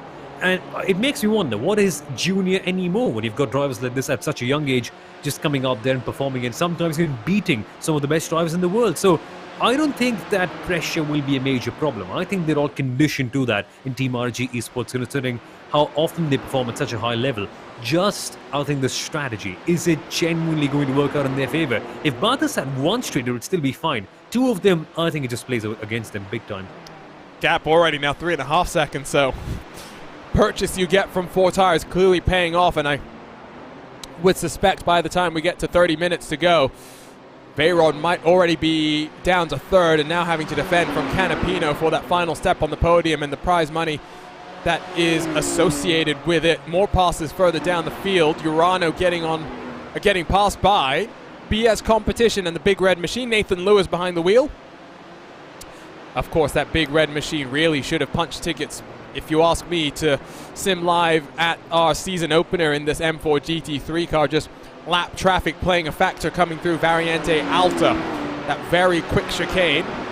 Kova went one way, Phil Dinez went the other, and, well, lap traffic and Dinez met in the middle effectively, and Kova then went from there, took control of the race from Imola and dominated. Tuomas Tatila and Pekka Toivonen victorious on that day. Of course, Tatila sharing the car now with Valtteri Alander, and Kova find themselves down in 14th position. Another car taking 4 tires. So always fun when you think about 4 versus 2 tires. In fact, there may have been some additional damage being... Well, actually, now I'm a little bit confused. I thought I knew what I was talking about. But at 70 seconds stationary, was that 4 tires for Tatila? Was it 2 tires for all the cars that took 55 second stops in the box, the likes of Benito, Lullum? And is Elliot Veyron doing what was he doing what we saw in the BMW M8 GTE and season 1 of this competition and not changing tires at all? Exactly what I was wondering, Arjuna, because normally in most cars you have to go around in a minute to get all 4 tires. Again, I got confused over there as well. But stuff happens. Again, only normal, only natural that you get confused. But what it does mean is that the call from Elliot and RAG is even bolder. So watch out for BS Competition, right? 4 sets of tires on that car for sure. Just keep tracking that 89. They will be very representative of how things go out eventually. And for Elliot Veyron, Arjuna, let's consider where they were. I don't think it's going to be very likely for them to hold on to the lead. But considering where they were before that pit stop is going to be essential to see if that strategy works out as well. Because the aim cannot necessarily always be to win the race. It can also be to jump a couple of slots. And I think before the stops, weren't RAG around P6? Were they? Let me just confirm. No, you're right. I think they're around P6, and I think maybe you're right. P6, yeah. Strategy is maybe just to get themselves into that top 5 and secure the spot in the Sim GT finale at the Hockenheim Ring. I mean, maybe that's what's on the table. The gap's been cut in half since the cycle, so whatever the call, it was bold. Here's a look at your track conditions. Really haven't changed. Still about 25 degrees in the air, 34 down on the track itself. Clear skies, so not much cloud cover. Relatively strong gusts of wind blowing across the track. 16 kilometers an hour at this point in time. Of course, these are relatively heavy GT3 cars, so not necessarily as much of an impact as it would be in an open wheel machine. Look at the gap. It has come down on board with Enzo Benito. He can see his prey in front of him, and that is sometimes that psychological boost that you need, Sommel, to go even faster, to turn the tempo up. Let's see if Benito will close in just the next couple of laps. And knowing a driver like Enzo Benito, normally you don't need anything external, anything extra to make you go that little bit faster, Arjuna. But this always helps, regardless of who you are, regardless of what your I rating is, or whether you're an amateur driver or someone who's a pro like Enzo. When you see the car, you all of a sudden get that little bit faster. But to be fair, right, it also puts you in a bit of a tricky slot. When you're following a car, Arjuna, normally just end up going in that tunnel vision. And at that time, you just end up making a couple of mistakes here and there. If the other car up ahead brakes a little bit later, you brake a little bit later. If they brake a little bit early, you do the same as well. If they run wide, there's a chance that you can be distracted, even if you are one of the best drivers in all of sim racing. Happens to everybody, just gotta be conscious. I'm just listening right now. How aggressive is Benito being? He was pretty aggressive through McPhillamy Park. Listen to him here. Oh, he's all the way to the inside coming through the dipper. He's full of confidence, at least for the time being. And still pretty committed, even down through the S's in towards Forest Elbow. He slams himself onto the power. You can see that wheel straightened out immediately as the rear end gripped into the ground, and he had to almost just make sure he didn't oversteer. And gap now, 2 seconds. I would think that gap is going to be almost nothing in about 2 laps time. Last time it was 0.8 of a second Benito gained. Gap has opened up to Agustin Canapino, so Canapino doesn't have necessarily the pace that Arana had. It does mean that as things stand, it is looking good for Chris Lullum, for his teammate Patrick Holtzman to join the Red Line contingent. It would be 6 Red Line drivers now qualified for BMW Sim Live, but can't get ahead of yourself. Still plenty of time to go. Rainer Talvar gets on past Michael Evdoka. 20 seconds.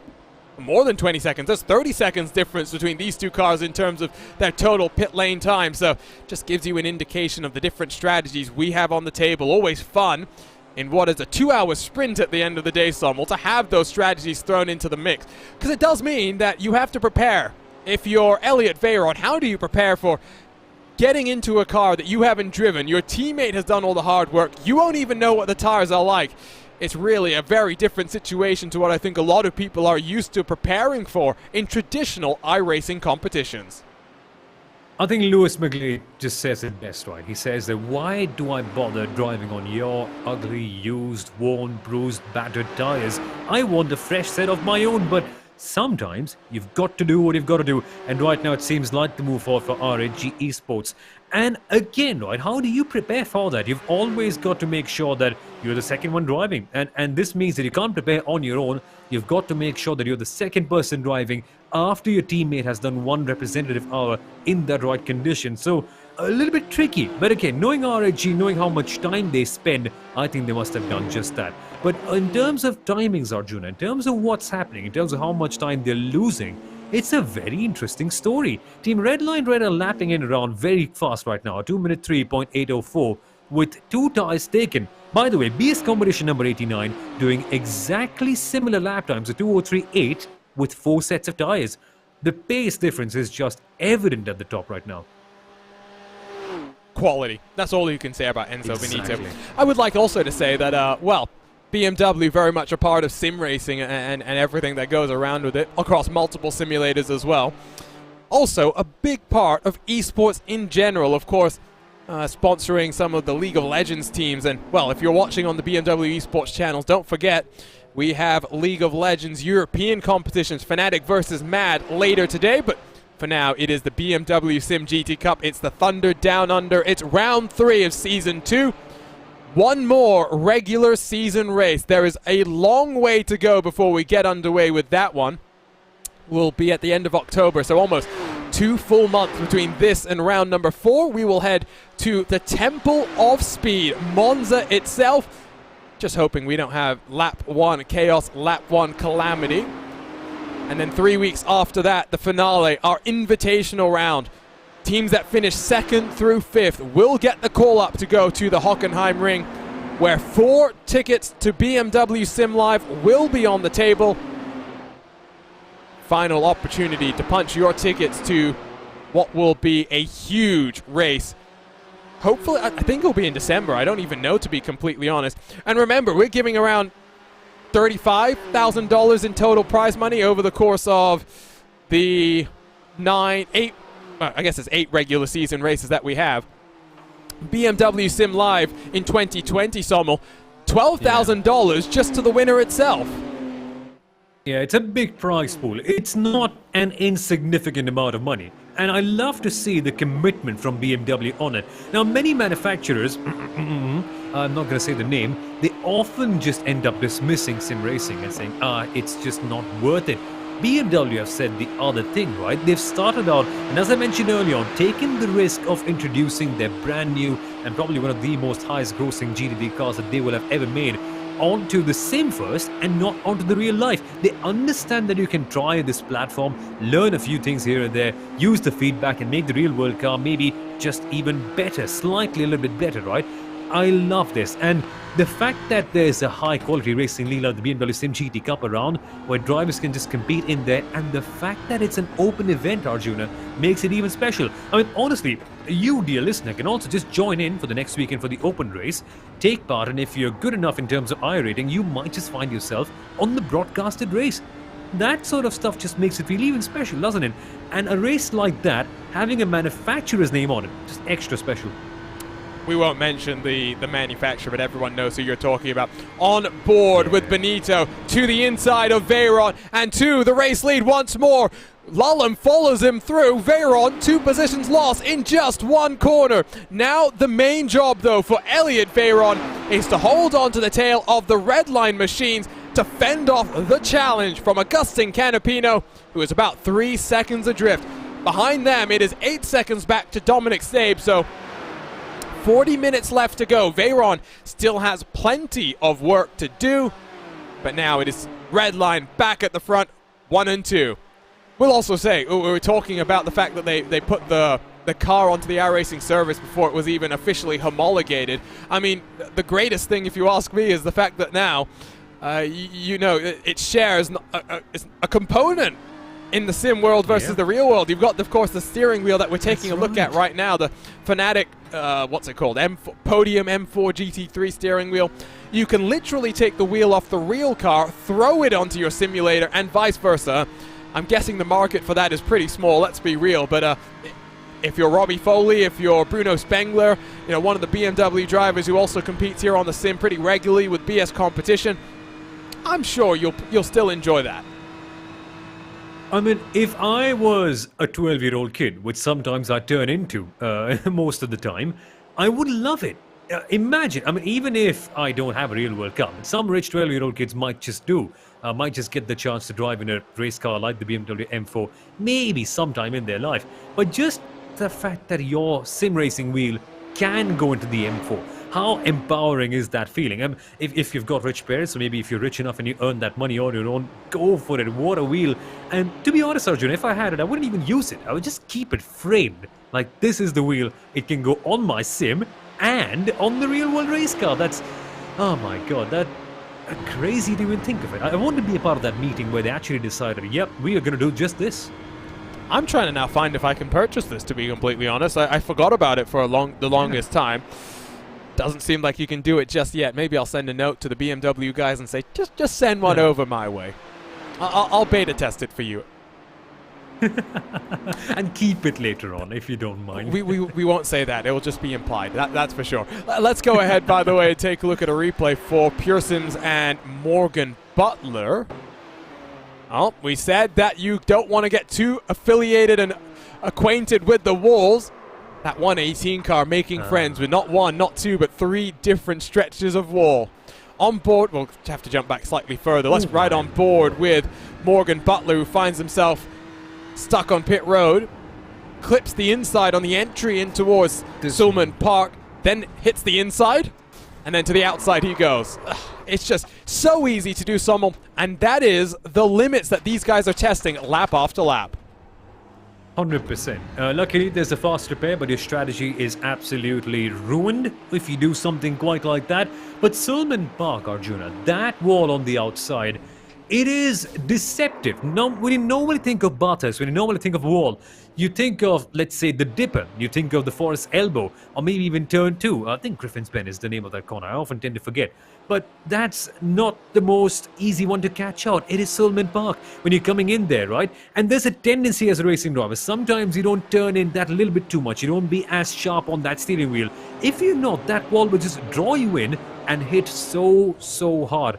It's not the first hit that kills you. It's the 2 or 3 ones after that that really gets you over there. Through turn 1, they come.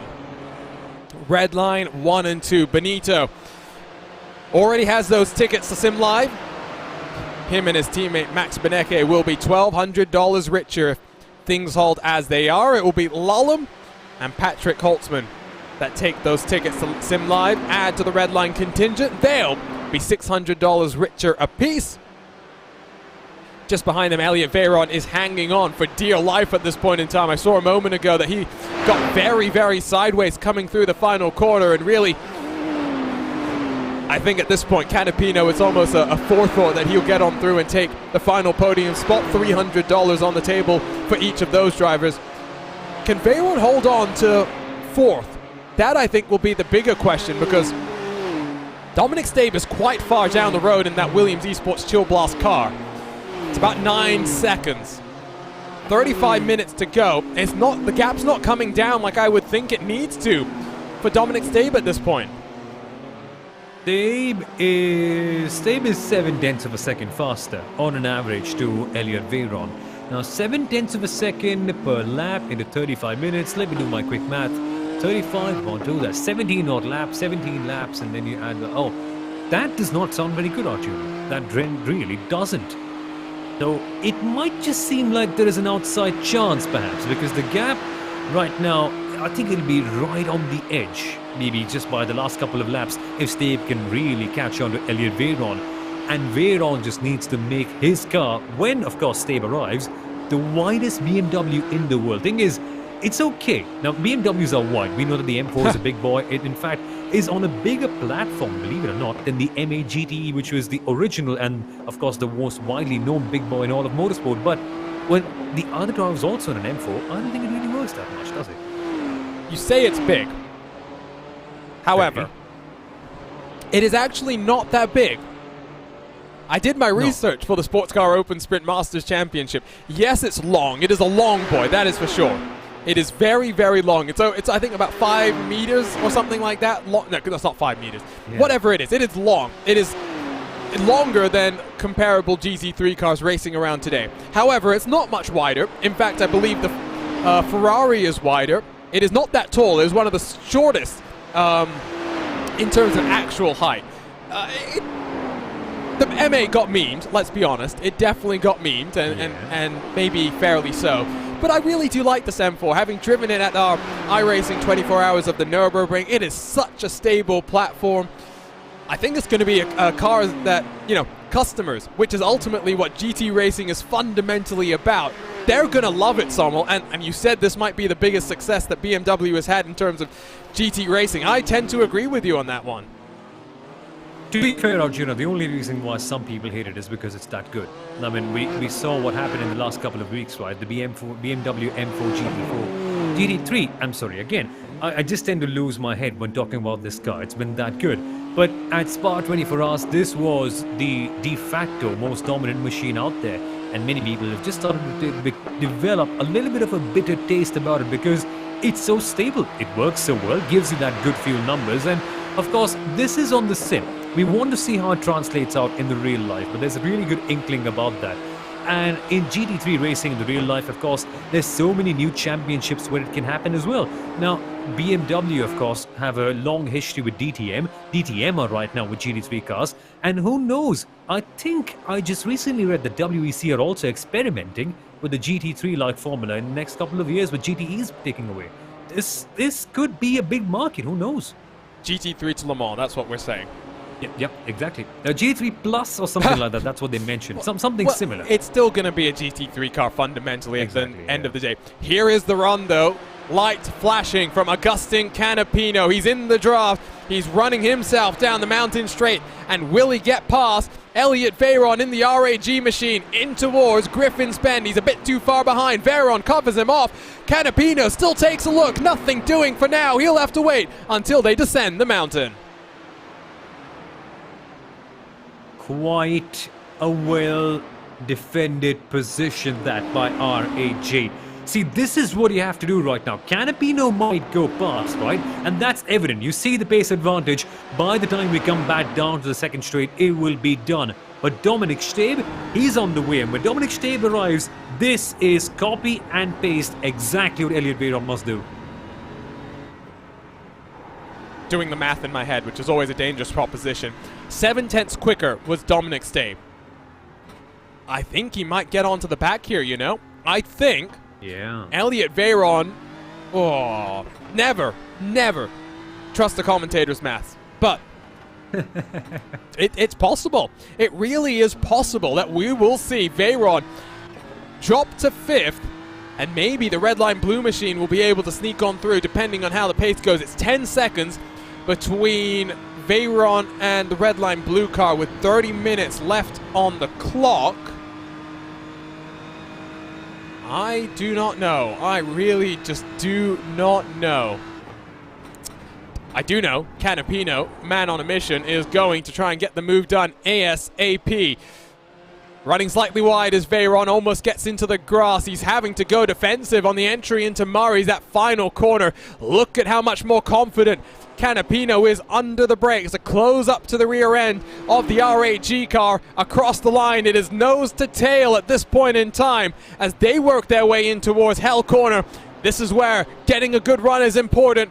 Veyron's got a good run. Canapino's got a better run. Pops himself out very, very early. Canapino trying to take back the final step on the podium. Veyron will be the long way around, but you would suspect he's not going to make life too difficult for the Argentinian driver. Canapino to 3rd. As expected. But you've got to give it to RAG, right? They tried something different. They tried to roll the dice, and it still could work out in their favor. The pendulum could still be with them. Remember, they don't need anything special right now. It doesn't matter as much if they finish 4th or 5th. There's no prize money any which ways, and the ticket remains the same.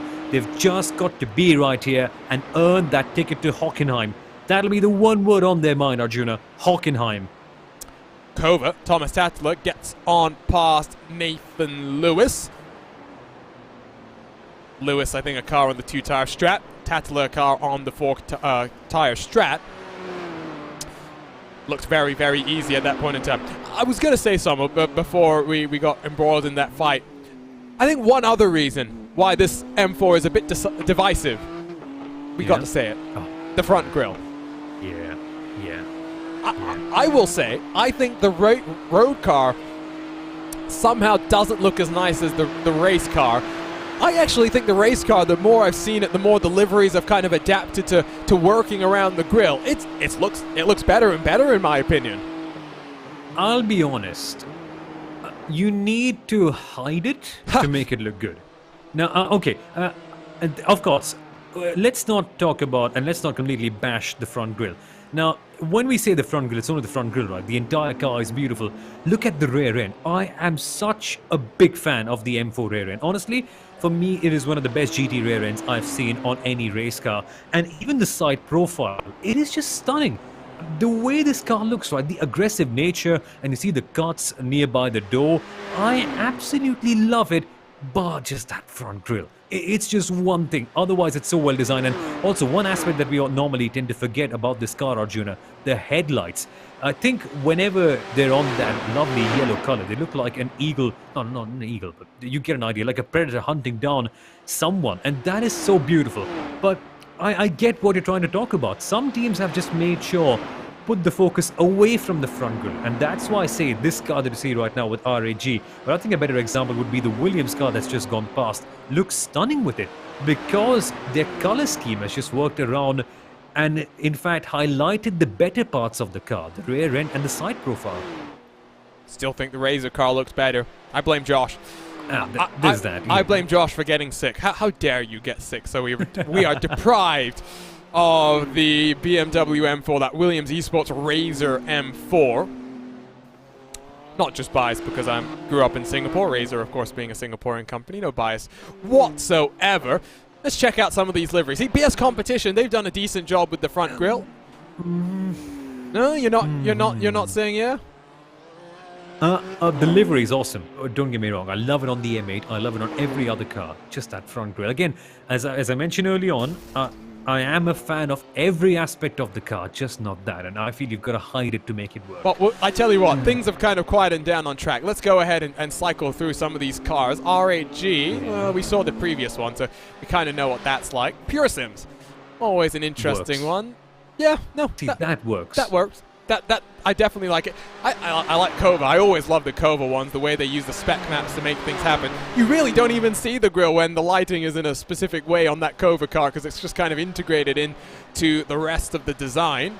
Love the highlights that we've got there as well. Which car haven't we looked at? Let's take a look at the Williams white Chill Blast car. I think Sommel's a fan. That is... I am, yeah. Oh!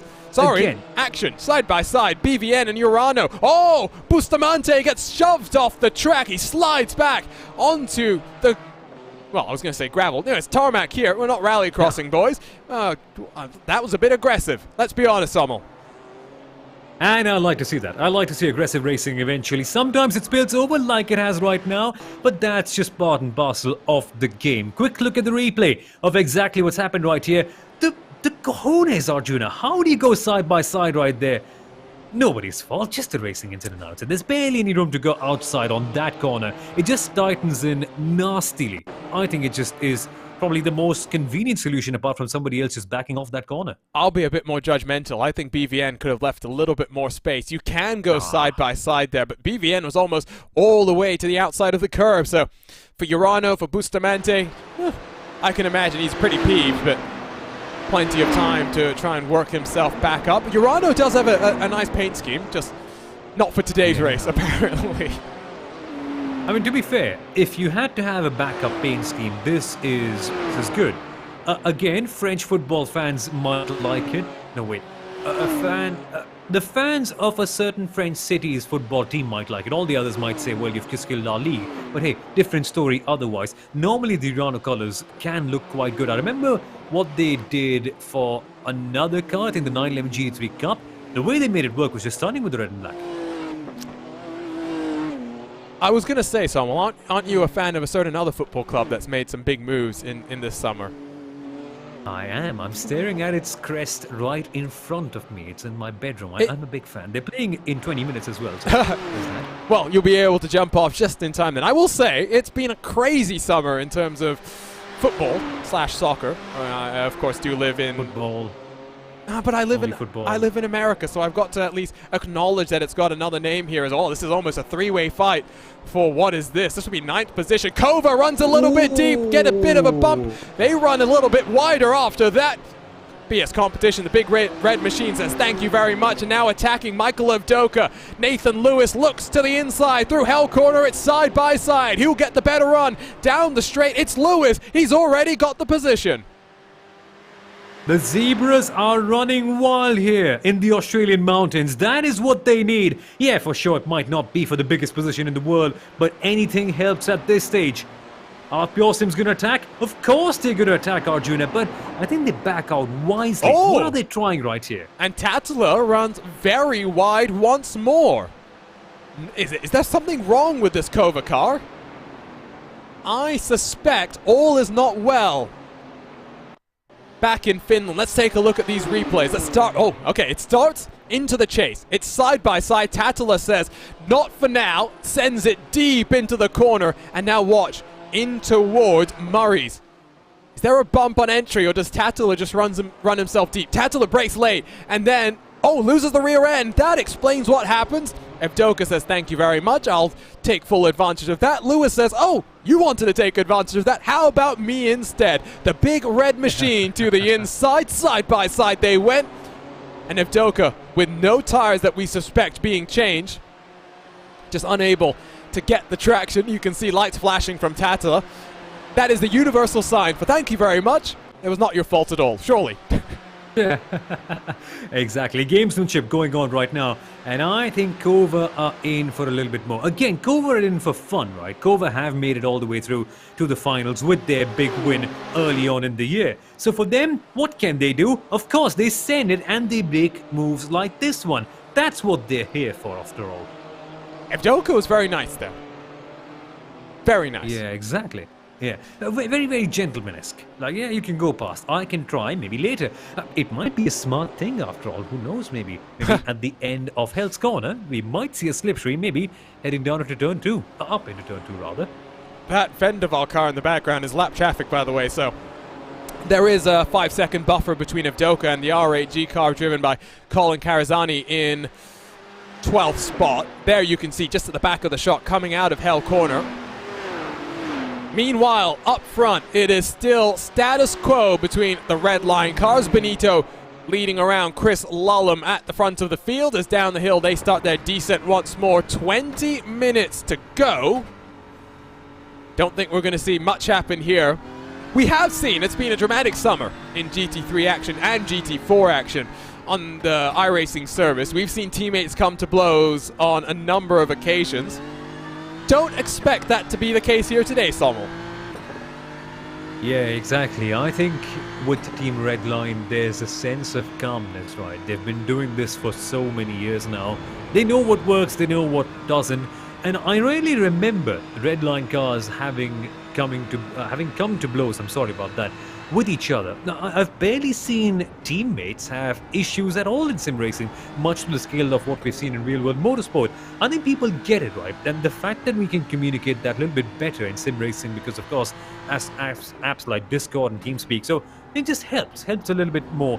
And that's why we don't see them colliding a bit too much, and that's why we don't see them impeding each other that too much as well. On board with Chris Lullum, 18-year-old driver for Redline, the FIA Vice World Karting Champion in 2017. Lots of credentials on his side. 20 minutes away from BMW Sim Live and joining the Redline contingent that is ready to challenge the might of VRS Coanda Simsport. We'll turn the attentions back to the fighting in the field since the Redline boys are playing very nice with one another. Is Tattler going to be very nice to Nathan Lewis? Looking to the inside, but will have to wait out of Hell Corner. Lewis gets a great run, you know, even on slightly more worn rubber than the Cova 707. But in the draft, here comes the Finnish might. Tattler was victorious yesterday in the SEO Sprint Masters. Can he get on past Nathan Lewis? He looks to the inside. Lewis isn't going to fight that one back. It's Cova back to 9th spot. Lewis isn't going to fight that hard. Could that be the story of another racing series again later on today? Well, DS competition again. I think it's the smart thing to do, right? You know what's going on right now. Got to respect the situations. How do you crash on the middle of the mountain straight unless there was contact? Or a wheel failure. Or a hardware failure, which of course Redline is well accustomed to knowing all about. Let's go ahead then and take a look at the RaceSpotTV replay. I don't think it's a wheel failure necessarily. Maybe some sort of technical issue. But we'll have to jump on board. No, he just runs himself wide. And by the time he blinks back into existence here, disaster is already well on the cards. Seconds from disaster, as it were. You take a look one more time, and maybe there's some technical issues and internet issues there, Sommel, but for Will Newell in the BVN Esports machine, that is the end of what was looking like a very good day for this outfit. That's right, but I still don't get why, because the wheel was turning leftwards directly. Perhaps some sort of wheel damage from contact with the wall early on, because the wheel isn't supposed to be that, I mean, of course, it was not extremely left, but it was left. And that, of course, caused them to go into the grass. Bit of an absurd one, this. And again, stuff happens. It's Bathurst, but not over there usually. That is a bit of a bizarre one, to be honest with you. By the way, I see things looking very bright for R8G, Arjuna. The gap has only gone down by, what, 4 seconds in the last 13 odd minutes. Outstanding how they're able to keep up with it. It was 1 full second that Dominic Stabe took out of them last time around, though, so... Yeah. It's close. It is close. It is 1.8 back to Stabe. It's a further 2.7 to Jeff Giassi in the red line blue car. I'm starting to get the inkling that they're going to drop out of the top 5 at this rate. There's not much time left, and Veyron runs wide. He gets back control of the car through McPhillamy Park. That was sublime car control, but it's cost him a bunch of time. Of course it has, and the target is evident right now. Well, Williams Esports know exactly what to do right now. Just keep on driving, and the target will be in their sight and in their hands. What driving, though? Oh, my word. But I'm not sure I would have been able to do half of what he's done right now. Watch the hands here. He's just pushed a little bit too wide. Gets onto the curb. That usually sends you around the weight transfer as you bottom out, but... Rallycross, Elliot Veyron, maybe you want to run at the World Championship next year. That was very, very impressive. But now 1.2 seconds back is Dominic Stabe, is Williams Esports Chill Blast running out of time to hold on to this position. It is just over a quarter of an hour left by my math, which again, don't trust me. I think we're looking at a maximum of 8 laps. 7 if Veyron is lucky. Well, that was crazy. It was not just rallycross, but also some skateboarding. The car barely was on the ground when it was on those curbs. And the curbs are really high around here at Bathurst. So at that situation, I think we have to take a leaflet out of Fernando Alonso's book. Because what he used to do, of course, and we've seen that a couple of times in Formula 1, just let it glide. Let it glide over the curb. When you come back down, of course, that's when you can control it. No point trying to make some really fierce steering movements when you're on there. By the way, there's Cover attacking, and Cover taking the risky line here. That's Quintin Vialate, who's defending the young Frenchman inside of Tumas Tattler. He will send it deep under the brakes and force Cover slightly wide. Cover just stays out of the outside wall, but Nathan Lewis squeaks on by. Cover is having a very fun race. We knew they were here for fun. They are getting all they bargained for, and then some. I'm not sure being pushed wide all the time and pushed out of the fight for a place is fun. They have been doing the same thing, 3 or 4 times in a row now. Cover just haven't quite been able to maintain that inside line, and so haven't quite been able to get the position that they really want to. My word, I wouldn't say they're being toyed around, but yeah, for sure, they are being influenced big time here. Influence? I think that's being kind. Vialate held on strong. I mean, I think Romain Grosjean would be pretty proud of that, let's be honest. Grosjean, by the way, I have been so impressed. Not just his performance in the NTT IndyCar series, but the way he's adapted to life in America. He is loving it right now. Yes, his Formula One career came to an unfortunate end, an early end, of course, with the humongous accident at Bahrain, but really, he has made the most of that, his second life, if you will. The Phoenix has arose, and he is really enjoying life in America now. It's basically just a reminder for everyone that Indy cars are not bad, Indy cars are not foreign, Indy cars are not completely unusual.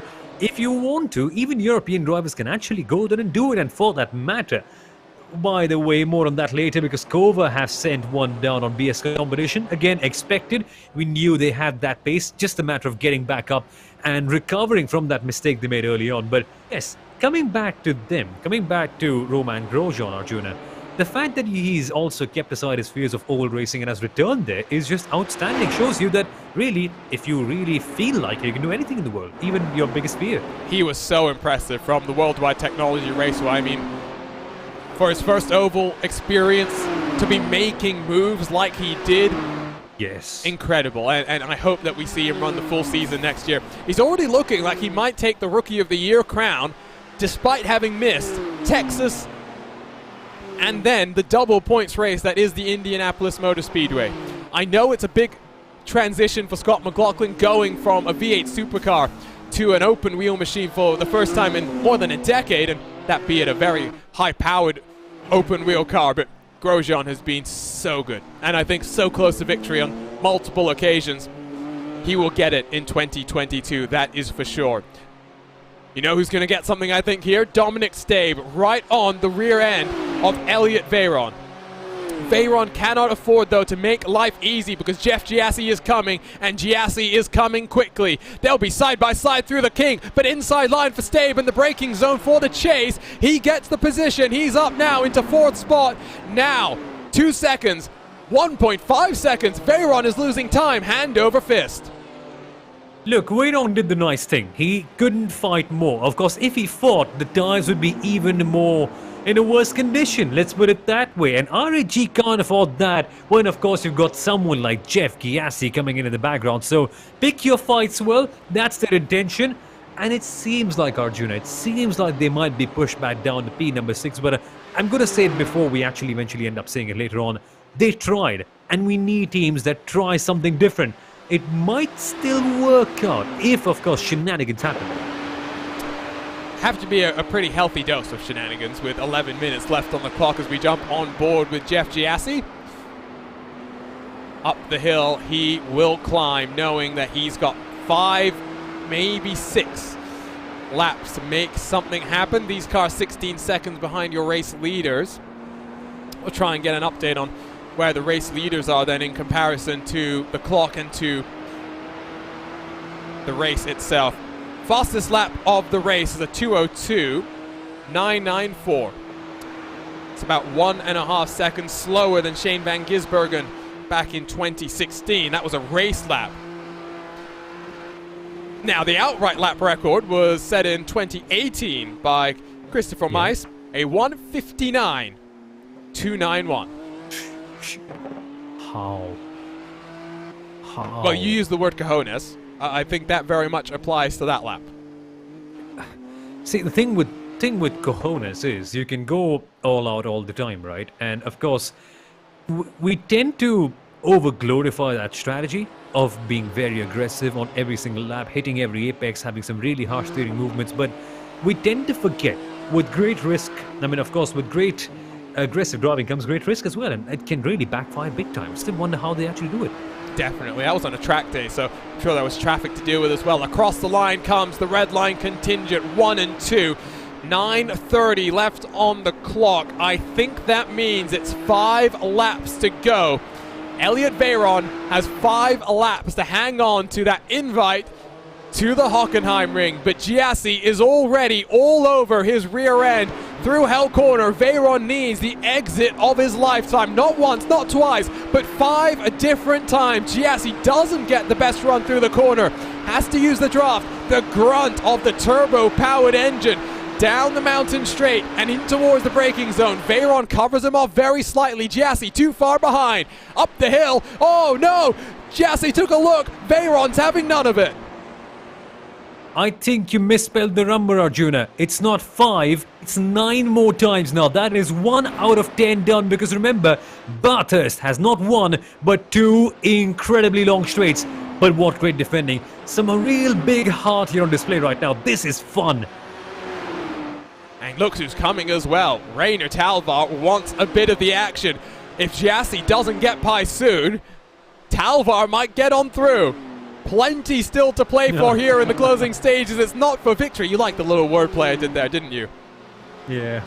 I try sometimes. I'm not the best when it comes to some of those things. I'm not a Peter Mackay. I'm not a Chaz Dracott, which I'm sure Paul Smith is not too disappointed about. Let's be completely honest there. But yeah, we try sometimes. Down the hill out of Forest Elbow. Sommel is right. Plenty of places that you can make passes happen. This is one of them. Veyron runs wide. Is Giassi close enough? We saw around the outside. Dominic Stay made it happen. Giassi is searching for that draft. Under the bridge they go. In towards the King. Giassi forced to the inside. Oh, there's almost contact. Giassi's going to force it down the inside. Veyron, can he hang on through the chase? He's getting there under the brakes. Giassi will sweep around the outside. Giassi to 5th. I see why they call Veyron the fastest car in a straight line, but not right here, unfortunately. No, Veyron gets past, and I think it's more on used tires, that's why. But still, what tremendous driving by Veyron. And at the end, right, it was inevitable, but you've got to appreciate the effort.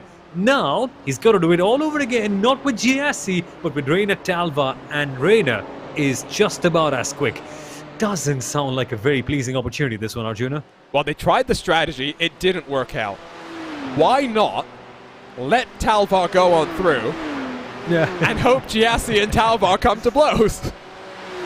Yeah. Again, it's not too bad. And again, at the same time, doesn't make a difference if you're 6th or 7th for that matter now, even if you're 12th or 15th.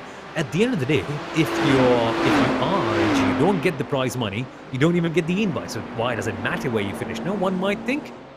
Nah, bragging rights always exists. Well, I think Lewis said it perfectly yesterday. Sometimes you have to be prepared to lose to win.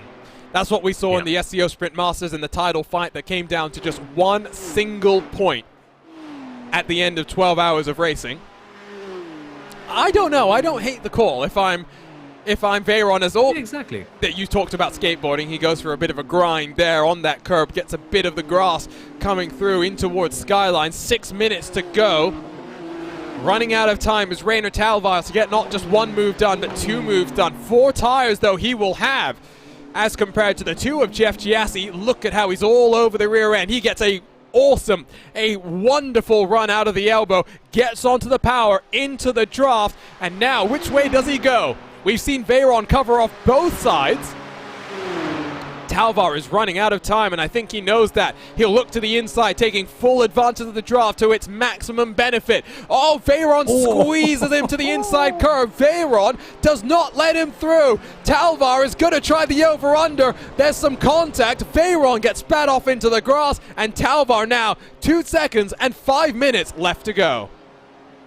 Good one. BS Competition being very clinical with that one. Nearly spilled out over there, but well executed at the end. And Arjuna, coming to that point of RAG and their move about trying, well, to be fair, it had to be done, right? Here's a quick look at the replay. It got a bit too crazy right there. Of course it did. When 2 drivers are fighting so hard, it does come to blows eventually.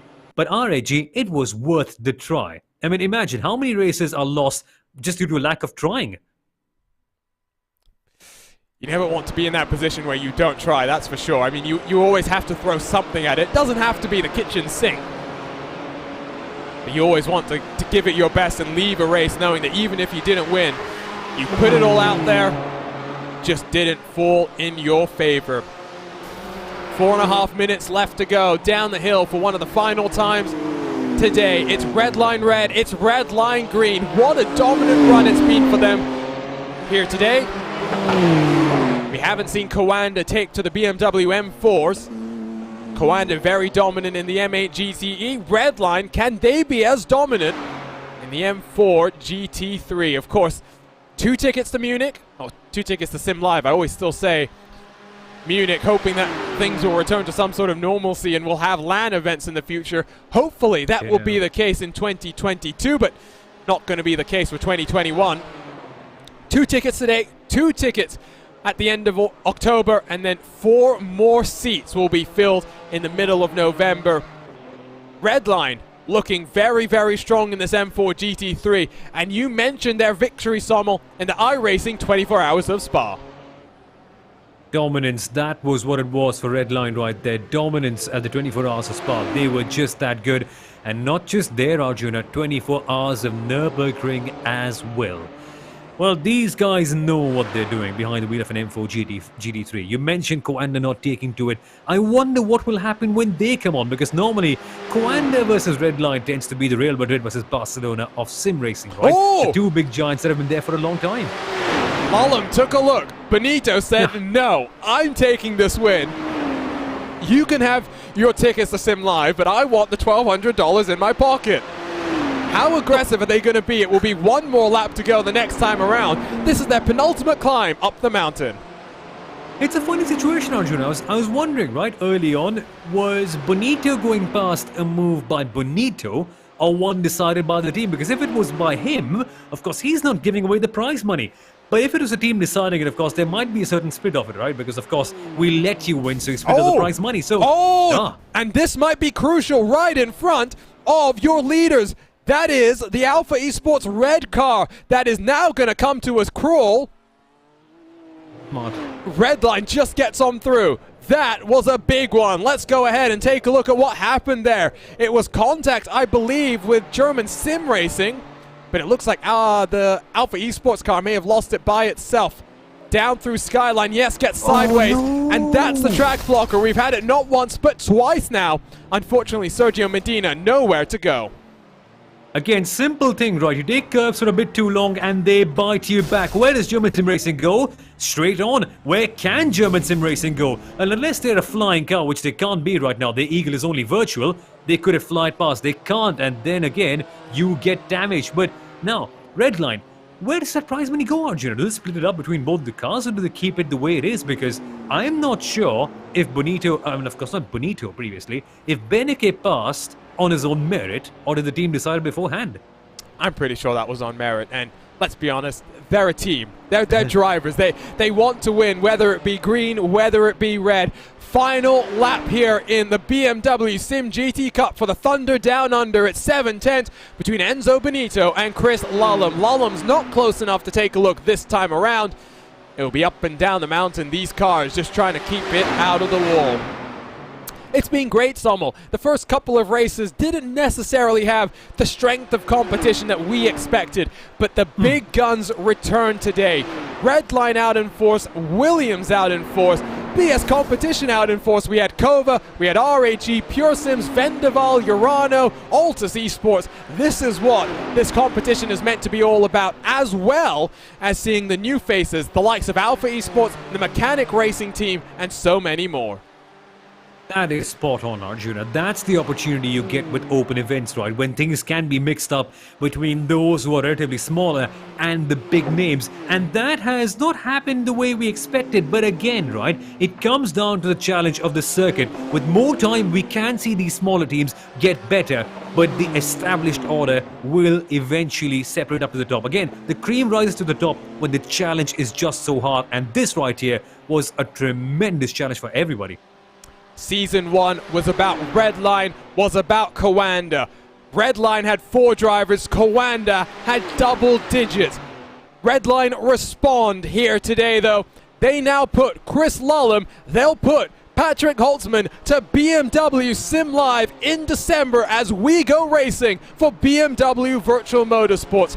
What a race we had for the Thunder Down Under. 3 races in August come to a close. It will be Enzo Benito. It will be Maximilian Beneke taking the checkered flag and $2,400. Their teammates right behind Chris Lullum and Patrick Holtzman, $600 apiece. They'll be racing in BMW Sim Live. Looked like some commotion further back down the field as I saw, I think it was the Logitech G-Altus car got shuffled off the road and down the running order, but at the end of the day, they're just fighting for bragging rights. Williams Esports, 3rd and 4th. They have been oh so strong here in this M4 GT3, but it's still too little, too late. They have 2 more races to secure their trips to Sim Live in December. Redline Blue, the final car making its way to Hockenheim. I should correct myself actually, because as the fastest lap comes in on the final lap from Tumas Tatsula and Kova Esports, because Enzo Benito Beneke won today's race, it won't just be Redline Blue, it will be BS Competition, Reina Talvar, Phil Denez making their way to the Hockenheim ring. 4 hours left to go in this BMW Sim GT Cup, Sommel. It's going to be a wild one. I can't wait to go racing in a couple of months' time. Exactly, Arjuna. That wait is going to feel so long. After this race right here, there's a feeling that we can see the competition being even more intense. Now it's Redline getting a win. And by the way, remember, we've got a different race winner from every single race weekend. There's a pretty good omen for the next round, isn't there? Side by side, it's now time for photo time. First Williams, then it will be the Redline cars. 3 wide salute, lights flashing from Jeff Giassi. Bathurst is such a fun challenge and really delivered an interesting race. And I mean, Samuel, I've said we need all 3 BMW cars to be involved in our Sim Live finale. I would love Bathurst to be involved in our Sim Live finale. Best race in this season 2. And if I'm thinking about season 1, we saw Suzuka being spectacular as well. We just need a 3rd track to add to our contingent. That is so true. I mean, that event is going to be wild. Of course, plans aren't still properly announced, and what you're saying, Arjuna, can genuinely be true. And imagine if it is. Imagine how crazy that will be. But what we can say right now, what is confirmed, is the teams going there. And just look at the lineups. Cover, MSI, Redline. Of course, Squander being there as well. Wait, Sommel, it's time, is it? No, it's not. It is time. It's Bathurst. It's the jump. Redline red, Redline green. They make it over. Redline blue. Well, Jeff Giassi completely messes that one up. Oh my word. I did not see that coming, and I'm so glad I saw. Again, clear representation of the race that we saw today. Redline red making it over everyone else. Let's go take a look at that. It's Bathurst. You can't not take the jump. It was crazy. It was 3 wide. You don't want to do that. The green car getting a bit sideways on the entry. Let's take a look at the aerial shot here. Giassi mounts the tire wall. Oh, well, Chris Lullum spits himself to the inside wall. The only car that makes it through, Enzo Benito. They'll be delighted with how today's race went. What a race it was as well. Let's go ahead and take a look at our race results here from Mount Panorama. Enzo Benito, Max Maneke, they're victorious, $1,200 richer at the conclusion of 2 hours. Chris Lullum and his teammate Patrick Holtzman now are recipients of those golden tickets to BMW Sim Live. We'll see them in action later in 2021. Agustin Canapino didn't have the pace of his teammate Alex Arana, but for Williams Esports 3rd and 4th, they will head to the Hockenheim Ring in the middle of November, knowing there is one final chance for them to qualify there and then. Jeff Giassi, Reino Talva, they got past Elliot Veyron in the closing stages, while Veyron, on a very interesting tyre strategy, dropped to 7th. What a run though for Roman Grosjean and his esports team. Tuomas Tatila, already victorious at the start of this season. He comes across the line in 8th after having some fun with the 2021 ISO WC champion. Nathan Lewis in the Big Red Machine and Quinton Violate for the 2nd RHE car round out the top 10 finishers. Michael Evdoka for Pure Sims in 11th, with Juan Bustamante recovering in his Arano car to 12th, with Kobe Williams in 13th. Colin Carazani and Alexander Bata completing the top 15. Venderval, Pure Sims, Dream Factory, 2 of the Dream Factory cars, and Logitech G-Altus complete the top 20. Sure, a slightly disappointing day for Altus given it is their home track in this season. Korea Kimchi Power, they're up then into 21st, +9, one of the biggest movers on the day, with Mechanic Racing Team 22nd, Alpha Esports in 23rd, Sergio Medina and German Sim Racing, the final car on the lead lap, finishing in 24th. Matthew Stagg, Andre Puchel, 25th and 26th, 1 lap down, with Alpha Esports Red, a huge crash for them in the closing stages coming down the hill. They close in 27th. Drapagy, BVN, 28th and 29th, more victims here of the mountain. Morgan Butler in 30th with just one more car. RHG, Kevin van der Silk, who did not take the green flag. He finishes then in 31st. Fastest lap, give it to Tuomas Tatila. Put on a show in the closing stages. A 2:02.946 gives him that fastest lap. Fun race, Sommel. And now we get ready for the next race. It is a long, long way away. I cannot wait till we go to the Temple of Speed, to Monza, for the final regular season race on October 24th. And as I mentioned early on, Arjuna, it is clear every single round there's been a new race winner. You get a feeling there might be someone else. Can it be RAG Esports? We saw them trying something different.